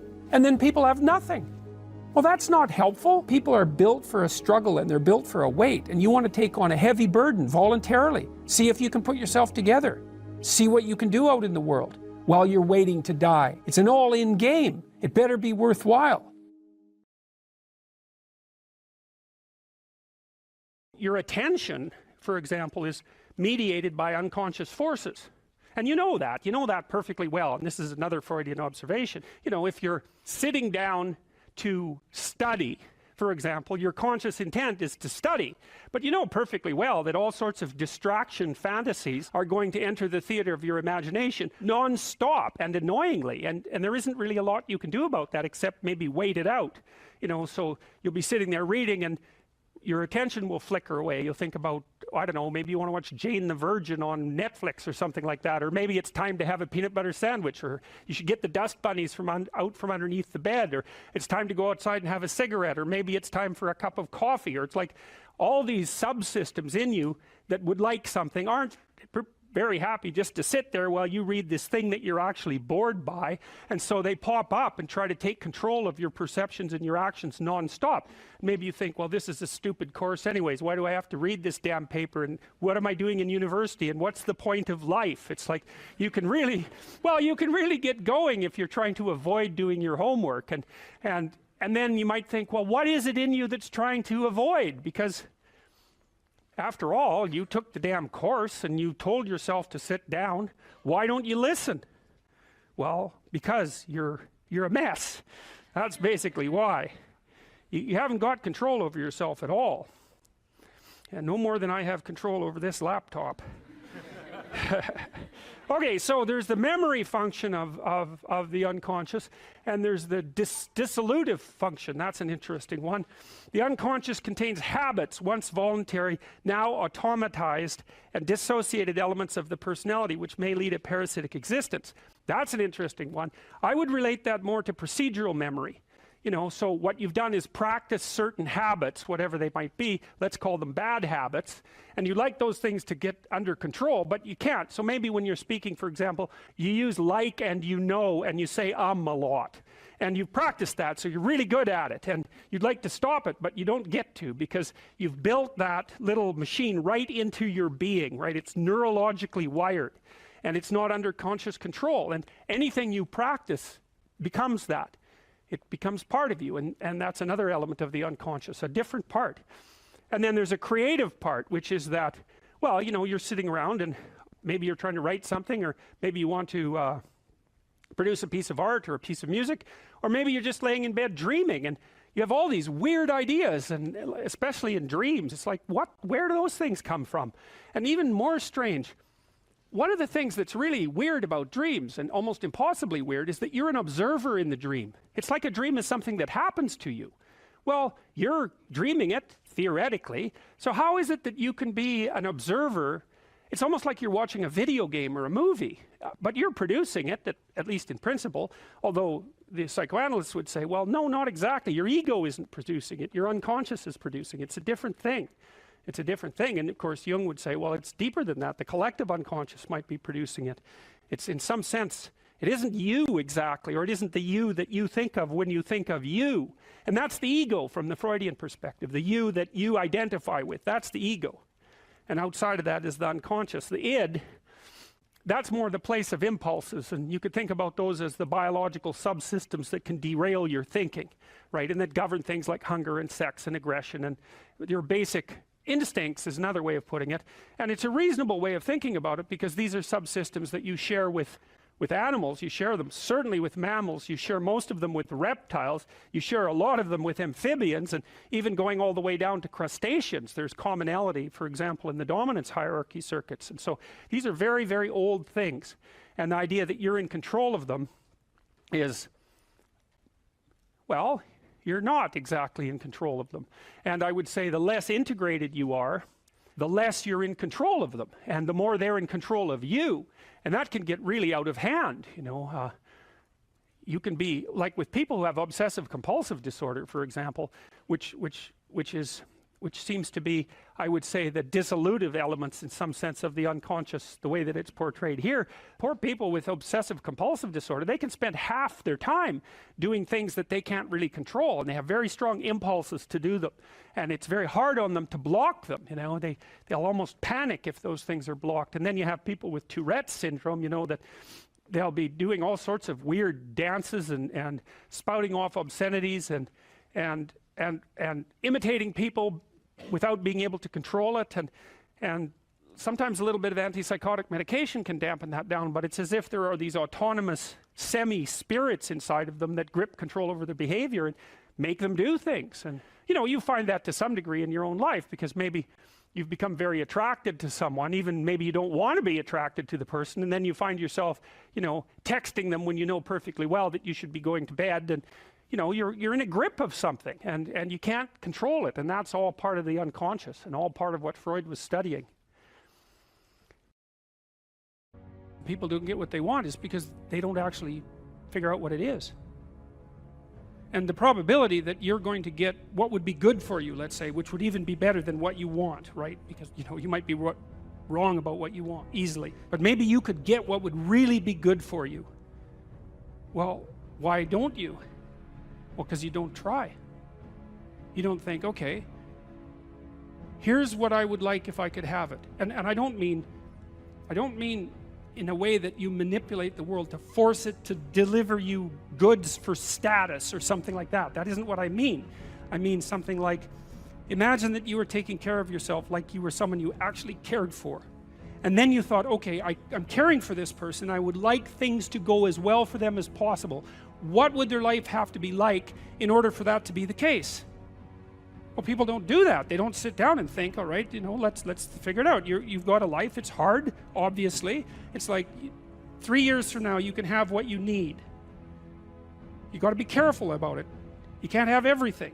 You can have what would be good for you, but you have to figure out what it is, and then you have to aim at it. Well, my experience with people has been is if they figure out what it is that would be good for them, and then they aim at it, then they get it. And it's strange because they don't it's a strange thing. It's not quite that simple because, you know, you may formulate an idea about what would be good for you, and then you take 10 steps towards that and you find out that your formulation was a bit off, and so you have to reformulate your goal. You know, so you're kind of going like this as you move towards the goal. But a huge part of the reason that people fail is because they don't ever set up the criteria for success. And so, since success is a very narrow line and very unlikely, the probability that you're going to stumble on it randomly is 0. And so there's a proposition here, and the proposition is, if you actually want something, you can have it. Now the question then would be, well, what do you mean by actually want? And the answer is that you reorient your life in every possible way to make the probability that that will occur as certain as possible. And that's a sacrificial idea, right? It's like, you don't get everything, obviously, but maybe you can have what you need. And maybe all you have to do to get it is ask. But the asking isn't a whim or today's wish. It's like, you have to be deadly serious about it. You have to think, okay, like, I'm taking stock of myself. And if I was going to live properly in the world, and I was going to set myself up such that being would justify itself in my estimation, and I don't mean as a harsh judge, exactly what is it that I would aim at? Sit on your bed one day and ask yourself, what remarkably stupid things am I doing on a regular basis to absolutely screw up my life? And if you actually ask that question, but you have to want to know the answer, right? Because that's actually what asking the question means. It doesn't mean just mouthing the words. It means you have to decide that you want to know. You'll figure that's out so fast it'll make your hair curl. It's known from multiple dimensions simultaneously that the system that produces happiness, let's say in the founder's sense, produces that emotion in relationship to the observation of movement towards a valued goal.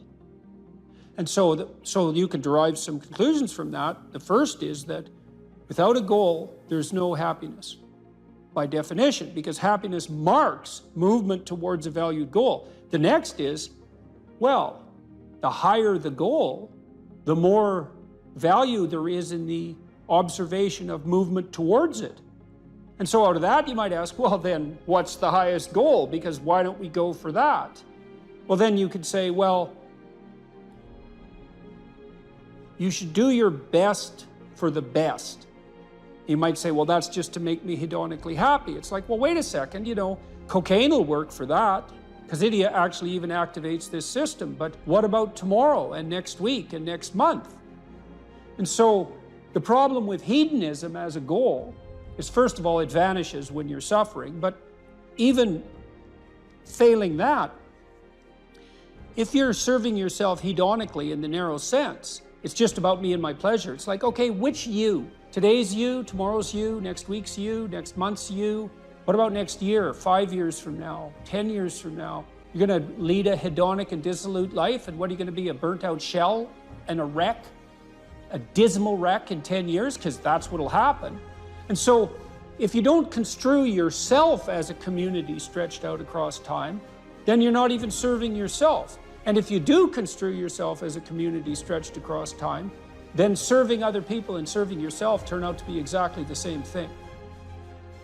I just did a course on the Sermon on the Mount, and Christ, in one of the sections of that sermon, he says to people that you shouldn't lose your saltiness, you shouldn't lose your savor, and you're the salt of the earth, and without that salt, everything loses its flavor. And salt is a preservative, and it's a spice, and that's often conceptualized, that phrase, as referring to the salt of the earth, you know, the solid, reliable types who bear all burdens. But that is not what it means. I looked at a lot of different translations. I talked to a lot of people about that verse, and really what it means is, well, there should be some spiciness and unpredictability and humor about you. And there should be some play in the system, right? Because that's what stops you from just being the narrow, dead, past letter of the law with no spirit. There should be some snake inside the tree, right? There should be some fire inside the bush. Those are all ways of construing that are symbolically equivalent. There should be some dynamism in you, and a fair bit of that's associated with Well, enthusiasm, that's fun, but enthusiasm means to be imbued with the Spirit of God. That's why people like comedians so much too, because that's what they do. And so you have to leaven the duty with humor, and your book does a lovely job of that too, because your book, which is a very conservative book in the best possible way, and is a call to duty and responsibility, but you constantly return to themes of both stoicism and humor, which are tied together in some sense, you know. I was just in Newfoundland for the last week doing a documentary there, and Newfoundland's a rough rock, and it's beautiful and harsh, and the people there are tough and resilient, man, because they had to be. And Newfies have a great sense of humor, and they're always making fun. And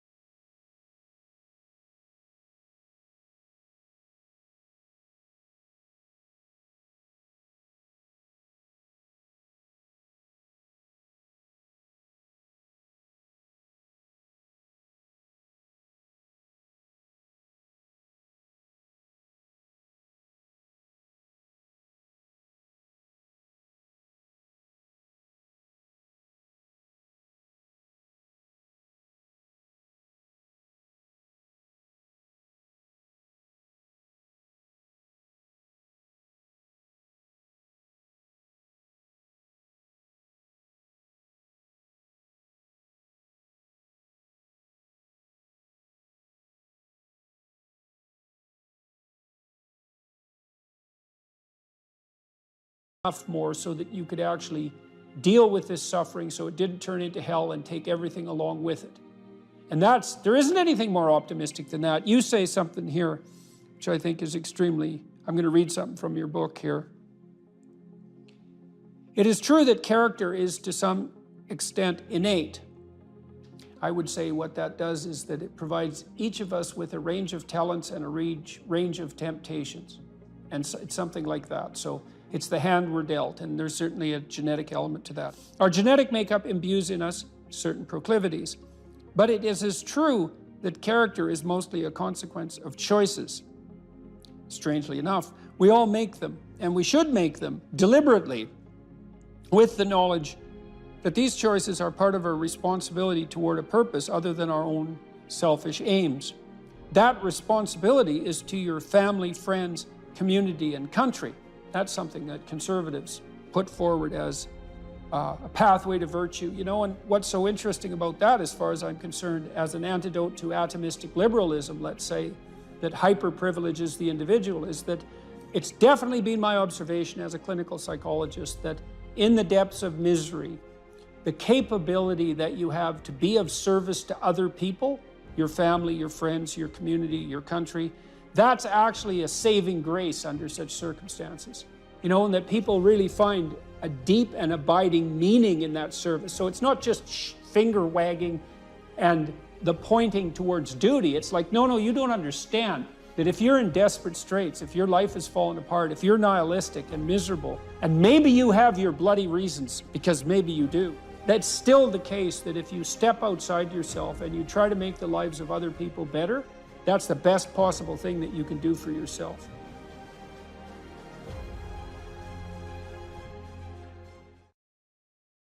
There's always people out there who are doing far better than you on pretty much anything you want to imagine. And if all you're doing is seeing yourself in their reflected light, let's say, then it's going to be pretty damn dismal. But it's not a good comparison because, well, first of all, there's danger in just comparing yourself to others, period, because they're not you, and God only knows what struggles they had to undertake to get to where they were, or what burdens they're currently carrying that you're not aware of. But you can certainly contrast yourself with yourself, and that's a lot better. It is the only way. Well, it's also the only way of really measuring anything approximating proper improvement. You can actually tell when you're a little better than you were yesterday. Right.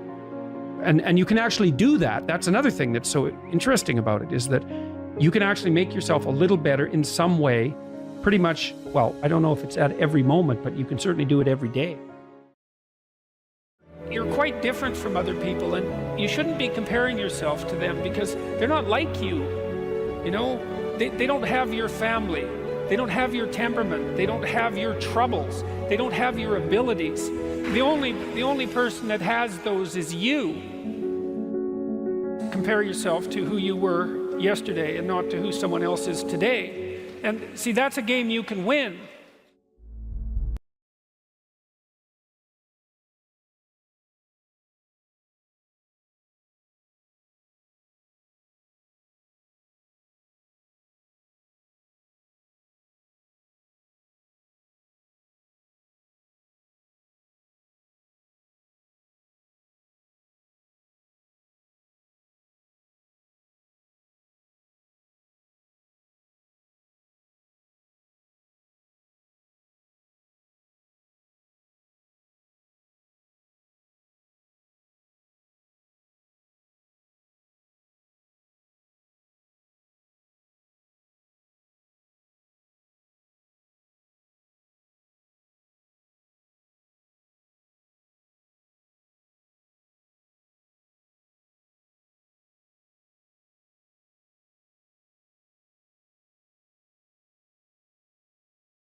You know, there's lots of different ways to interpret the world, and you can maybe even make a case that there's an endless number of ways to interpret the world.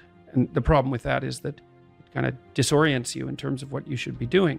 But just because there's a very large number of ways to interpret the world doesn't mean there's a very large number of productive, meaningful, and sustainable ways to interpret the world.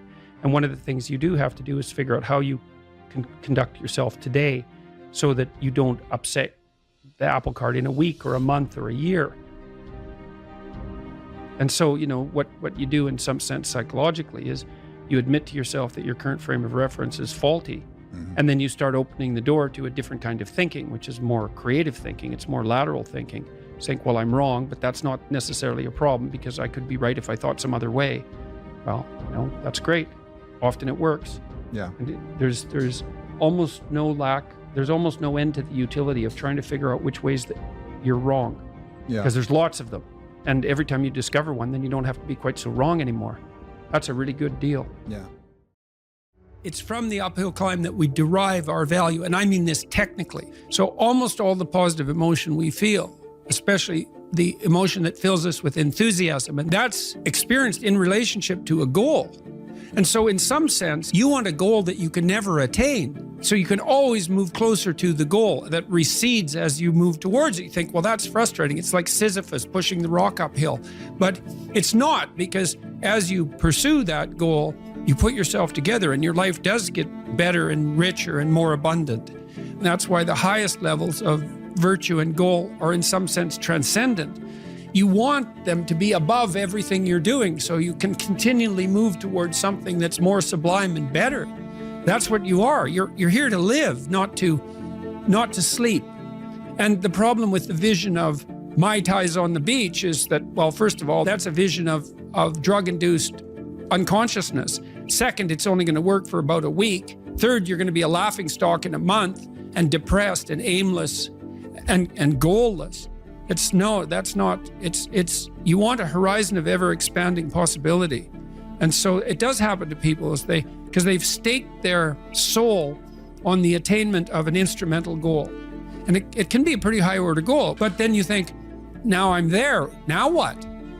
Well, the answer can't be, well, I'm going to live in the lap of luxury and never have to leave what do you want to be, a giant infant with a gold bottle? You never have to do anything but lay in your back and suck. It's like, you see the problem with that as a conceptualization. It's no, you want to be like an active warrior moving uphill with your sword in hand. And that's dynamic, that's exciting. Lay a disciplinary structure on yourself, get the chaos in check, and then you can move towards a state that's freer. It's discipline first. Like, look, if you're going to become a concert pianist, there's going to be several thousand hours of extraordinarily disciplined practice. That's the imposition of order on your potential, let's say. But what comes out of that is a much grander freedom. And so virtually every freedom that you have in life that's true freedom is purchased at the price of discipline. But it's not some casual self-help doctrine. It's that if you don't organize yourself properly, you'll pay for it, and in a big way, and so will the people around you. And I would say, start where you can start.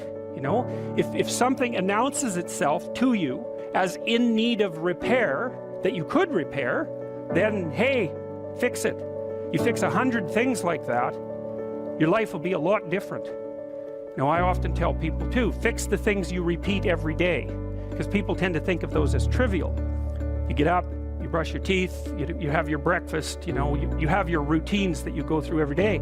Well, those probably constitute 50% of your life. And people think, well, they're mundane, I don't need to pay attention to them. It's like, no, that's exactly wrong. The things you do every day, those are the most important things you do, hands down. People are afraid of the truth because often if you reveal it, it causes conflict in the moment. Telling the truth is definitely an adventure. Seeking for sure, but also telling. Another way of going about it is to just say what you think and see what happens. That's an adventure, because you don't know what the outcome is going to be. So look, there's this old idea that it's necessary to have faith in the truth. And so here's a way of thinking about that. Someone asks you a question and you might think, well, here's the outcome I want, and so here's how I'm going to answer that question. So that's one way of approaching it. But another way of approaching it is, you ask me a question, I'm going to think about the answer, and I'm just going to tell you what I think. And it doesn't matter what the outcome is, because I'm willing to see what the outcome will be, predicated on the idea that there isn't a better outcome than the one that truth produces. Even if it's harsh and terrible in the short term, and sometimes it is, it's like there isn't a better way of doing it. Now, you might say, well, how do you know that? And the answer is, well, I don't know that. That's why it's an article of faith, because I believe, and I believe this deeply, the being that you produce as a consequence of telling the truth is good, by definition, even though it's harsh and often uncomfortable, because you get in trouble. One of the things that I've really learned recently, or learned to articulate better, is that there's a very tight relationship between aspiration and responsibility. The first question might be, do you need to aspire to something? And the answer is, well, yes, because you have to do something. If you just sit there, you'll die. You can't just sit there. You have to go act out in the world. Okay, so act towards what? Well, that's whatever your aspiration is. You have to have an aim. Okay, well, what should the aim be? Well, it should be something worth doing, let's say. Why do something that you don't feel is worth doing? What do you think's worth doing? Well, if you watch other people and you judge when they're doing something worthwhile, you usually judge them positively if you see that they're taking responsibility, at least for themselves. What, do you want to be completely useless so other people have to take care of you? That's pretty pathetic. And maybe you could get your act together so you're taking care of yourself and your family. And maybe you could even do better than that and take care of yourself and your family and your community. Well, good for you. That's responsibility, and that's an aim. Well, here's one of the things that's cool about that, is that your life doesn't have meaning without aspiration or an aim. Okay, so you need a hierarchy of values. There's got to be something at the top. It's got to be something important. If you don't have that, your life doesn't have any meaning. So if you criticize the hierarchy, or even the idea of hierarchy, you destroy the idea of aspiration, and then people have nothing. Well, that's not helpful. People are built for a struggle and they're built for a weight, and you want to take on a heavy burden voluntarily. See if you can put yourself together. See what you can do out in the world while you're waiting to die. It's an all-in game. It better be worthwhile. The great people I know are brutally truthful to themselves and other people, and they have insanely adventurous lives. Get rid of everything you say that you only say to impress other people, and just see if you can say what you believe to be true. That's an adventure. That's the thing about the truth, you know? Well, you got to ask yourself, if you're not speaking the truth, who is it that's talking? If you're saying something that you do not believe to be true, it's not you talking. It's something else. It might be the part of you that wants to manipulate the other person into delivering what you think you want from them. Well, what is that spirit of manipulation that you've allowed to possess you? It's not you. Let's say you decide to live your whole life in that instrumental manner. You're going to craft your words like the student who says, well, I'm going to write what the professor wants to hear so I get the grade. It's like, well, you just turn yourself into that. Well, who is it that's doing that manipulating? It's not you, because those aren't your words. So even if you get the grade, it's not you that got the grade. It's the false you. It's the manipulative you. So you do that your whole life. You don't have your life. And then you think, well, God, that was a miserable life. I manipulated everybody. They were so damn stupid. They were sucked in by it. They're all contemptible. Everyone does it, you know, which they don't, by the way. And so that's a pathway to bitterness. Partly because if you're a manipulator and you use your language falsely, you don't live your own life. You live the life of whatever possesses you when you think it's you manipulating. And so you live the life of the spirit of manipulation. You know, maybe you're in California, see someone speeding down the road in a convertible Porsche, and you think, oh man, what a lucky bastard. And the truth of the matter is that he's thinking about wrapping his expensive sports car around the next cement pillar that he comes close to. You know, you can't tell, and people have hard lives, and even people who are comparatively fortunate have hard lives. And the ideal that you're observing that makes you jealous and resentful is in large part an illusion that's created by your own mind. You have to be careful of what you're jealous of because you don't really know what it is. And then the other thing that's kind of useful is to understand you're quite different from other people, and you shouldn't be comparing yourself to them because they're not like you. They don't have your family. They don't have your temperament. They don't have your troubles. They don't have your abilities. The only person that has those is you. You only have to ask a stupid question once. You ask a stupid question, and if you're in a crowd and you ask a stupid question, 80% of the people in the crowd have the same question. They're just too cowardly to ask. But you ask and then someone actually tells you, you never have to ask that question again. You're no longer stupid. What stupid thing am I doing that I could quit doing? That I would quit doing? Because those aren't the same thing, right? Because you know there's stupid things that you're doing that you're just not going to quit doing because you like them. But there might be something on the edge there where you could stop that. If you want to know something about yourself, sit on your bed one night and say to yourself, you got to mean this, like you got to be desperate. This is no game, this.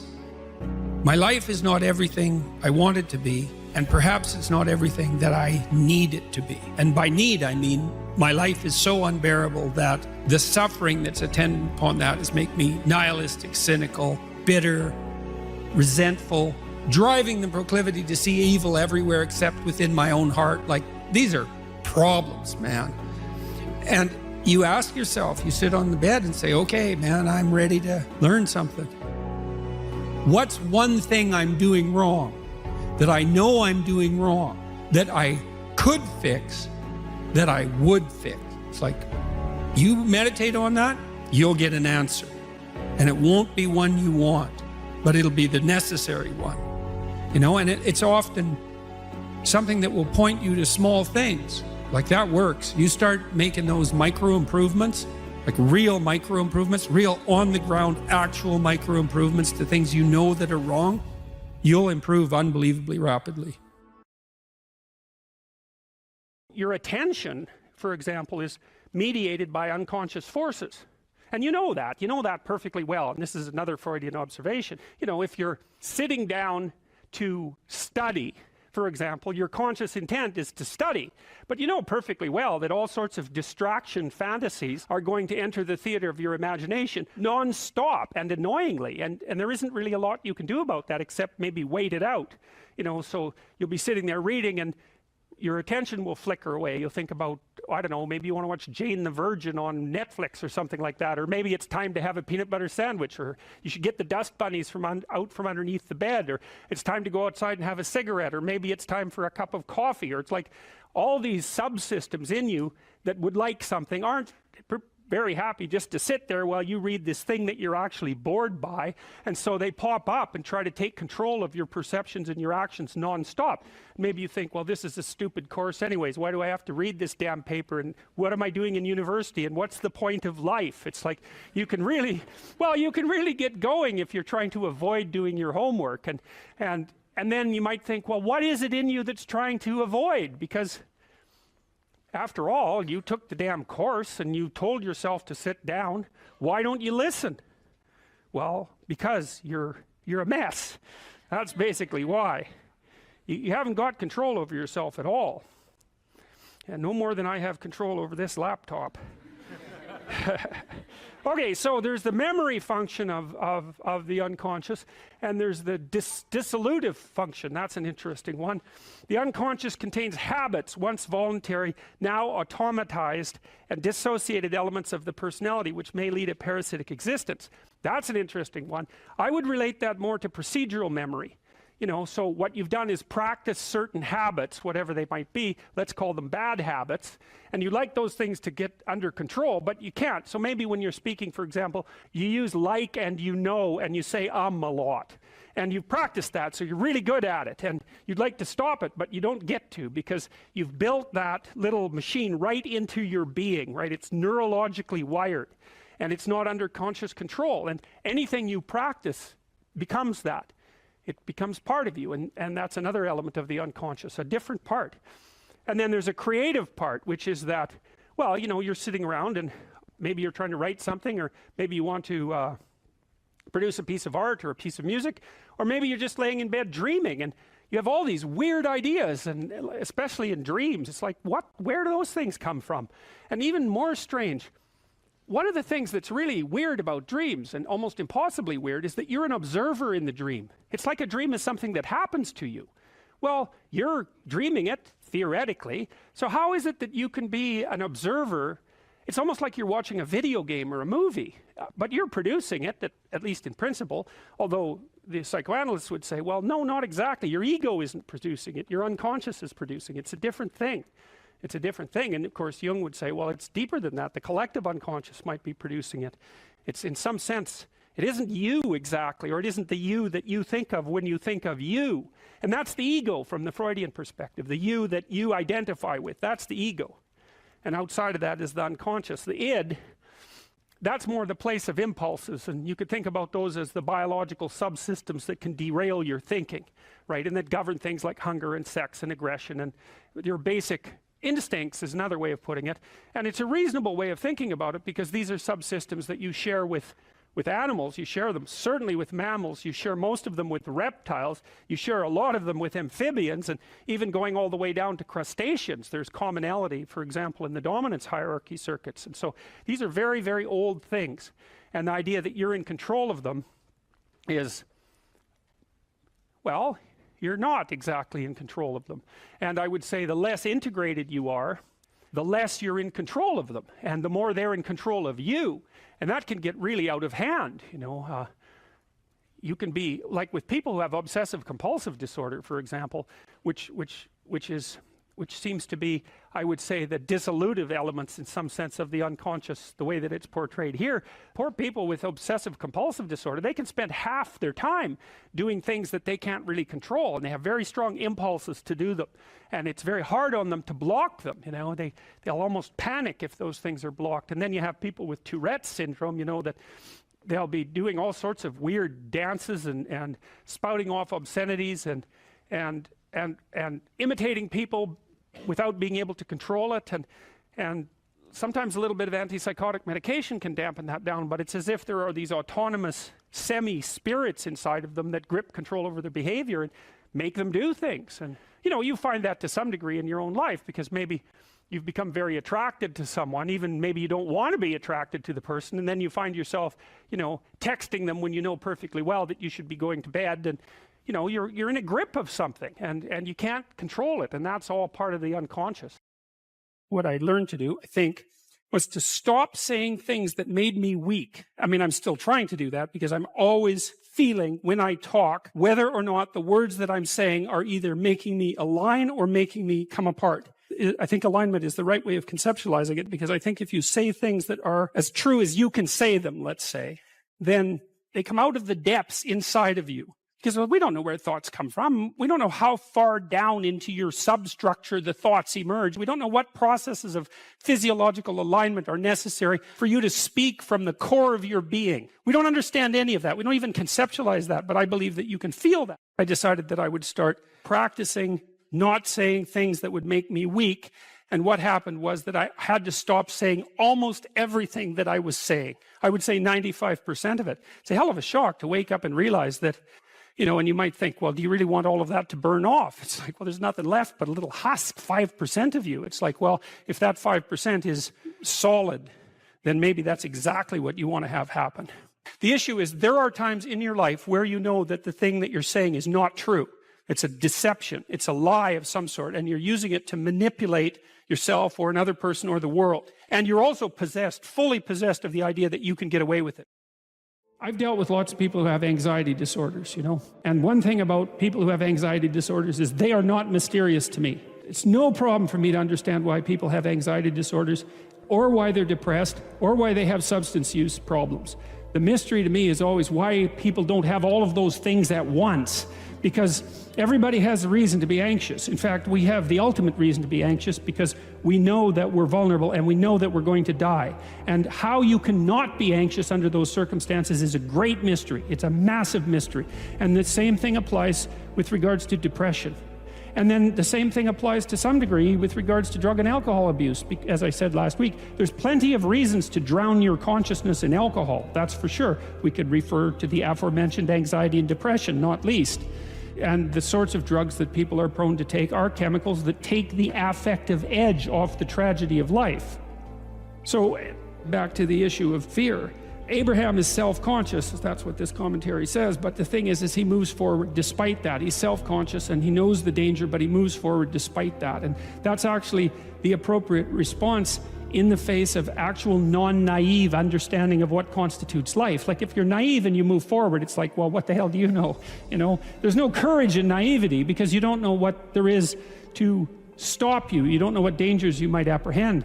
But to be aware of what it is that your problem is, so to be alert existentially, let's say, or to be fully self-conscious means that you're perfectly aware of your limitations and how you might be hurt.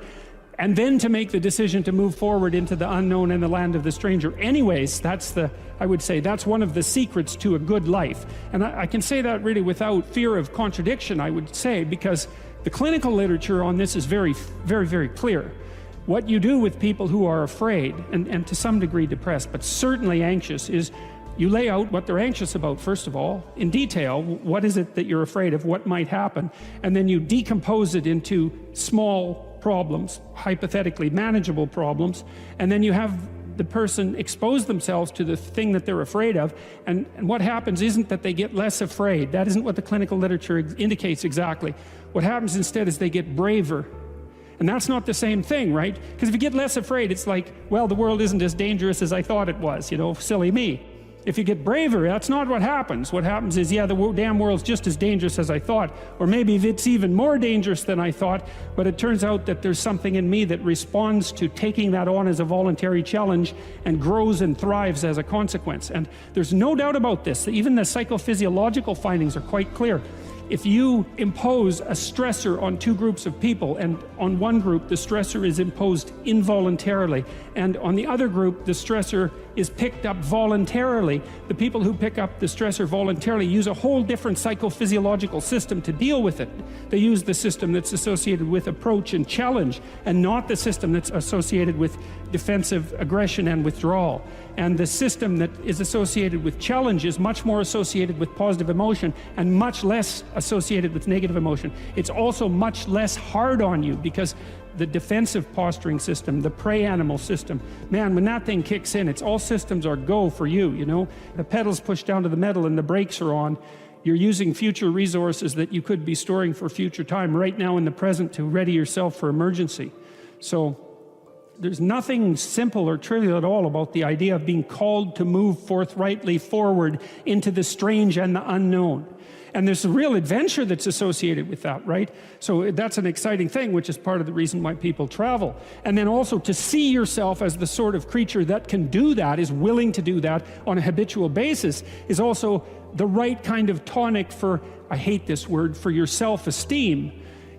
Because the self-esteem has nothing to do with feeling good about yourself. As I already mentioned, there isn't necessarily a reason why a priori you should just feel good about yourself. But if you can view yourself acting in a courageous and forthright manner and encountering the world and trying to improve your lot and taking risks, in a non-naive way, well, then you have something that you can comfort yourself with at night when you're wondering what the whole damn point is of your futile and miserable life. And that's necessary because it's often the case that you wake up at 4 in the morning, or at least sometimes the case that you wake up at 4 in the morning when things haven't been going that well and wonder just what the hell the point is of your futile and miserable life. You have to have something real to set against that. It can't be just rationalizations about how, you're a valuable person among others, even though that's true. That's not good enough. You need something that's more realistic to set against that. And observing courage in yourself is definitely one of the things that can help you sleep soundly at night when things are destabilized a little bit around you. You cite a tired brain, foggy thinking, as the reason to stop answering questions or giving a talk. How do you combat this while working or writing daily? Well, I eat a big breakfast relatively soon on waking. That really helps. If any of you out there are anxious, and many of you no doubt are, there'll be a large number of you who are anxious and don't eat breakfast. There'll be a whole bunch of you out there who think, well, I don't eat breakfast. It isn't necessary. It's like, that's wrong. It's necessary. You fasted all night. If you load yourself cognitively or physiologically in the morning, your brain, stressed, will encourage your body to produce insulin. It will take all the blood sugar out of your blood, and then you're done for the day. And then you'll be anxious. And a lot of the rest of you too, you'll find if you're anxious, try this. It's really, really interesting experiment. The next time you're anxious, go eat something. Eat some protein and fat would be best. You could have cheese and crackers. I'm not a big fan of carbohydrates, but whatever. Eat whatever you're willing to eat, but make it solid. Don't eat a peanut butter, or don't eat a chocolate bar or something sweet.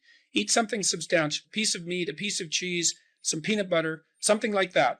And then wait 10 minutes and see if you're less anxious. And try that for like 2 weeks. Every time you get anxious, eat something. Because then you can find out if your anxiety is linked to low blood sugar. And it's very likely that it is, especially if you also get irritable and foggy in your thinking. And the best way to treat that, as far as I've been able to tell, and there's a decent literature on this, is to make sure that you eat a big breakfast. And you might say, well, I'm not hungry in the morning. It's like, who the hell cares if you're hungry? I didn't say enjoy your breakfast. I said eat it. That's not the same thing. There's lots of things that you need to do that you don't enjoy to begin with. You'll get hungry in 6 months and then you'll start to enjoy it. So that's a massive difference. I take small naps quite frequently. If I'm wiped out, I'll go have a nap for 10 minutes or 15 minutes. And then that helps quite a lot. I try to wake up on a fairly regular schedule. That's another thing I would really recommend for people whose lives are in disarray and who are anxious. Try to fix your wake time. Going when you sleep, that's not so important. So you can still, stay up late and have fun and all that. But getting up in the morning is really helpful. So, and you also have to figure out how much you can work or write. I can't write for more than about max. My sustainable maximum for writing is 3 hours a day. And if I push it past that, then, especially if I'm editing, I make mistakes when I'm editing, so that's counterproductive, and I can't sustain it across time. And so I don't really think you can do more than about 3 hours of extremely intense intellectual work a day. Although if you have a nap, you can stretch that, but I think at least I end up paying for it across time. So nap, make sure you eat, and make sure that you get enough sleep. So that's how I combat it and try to make myself hyper efficient. Most people have problems in living. They don't have psychological problems. Very frequently what I'm doing as a therapist is helping people have a life that would work. And you can parameterize that. It's like, what do you need? How about some friends? People kind of like that. How about an intimate relationship with someone that you can trust, that maybe has a future? That'd be good. How about a career that puts you in a dominance hierarchy somewhere, so at least you've got some possibility of rising, some possibility of stabilizing yourself, and a schedule and a routine, because no one can live without a routine. You just forget that. If you guys don't have a routine, I would recommend, you get one going, because you cannot be mentally healthy without a routine. You need to pick a time to get up. Whatever time you want, but pick one and stick to it, because otherwise you dysregulate your circadian rhythms and they regulate your mood. A schedule, that's a good thing, man. Your brain will thank you for it. It will stabilize your nervous system. With a bit of a plan, that's a good thing.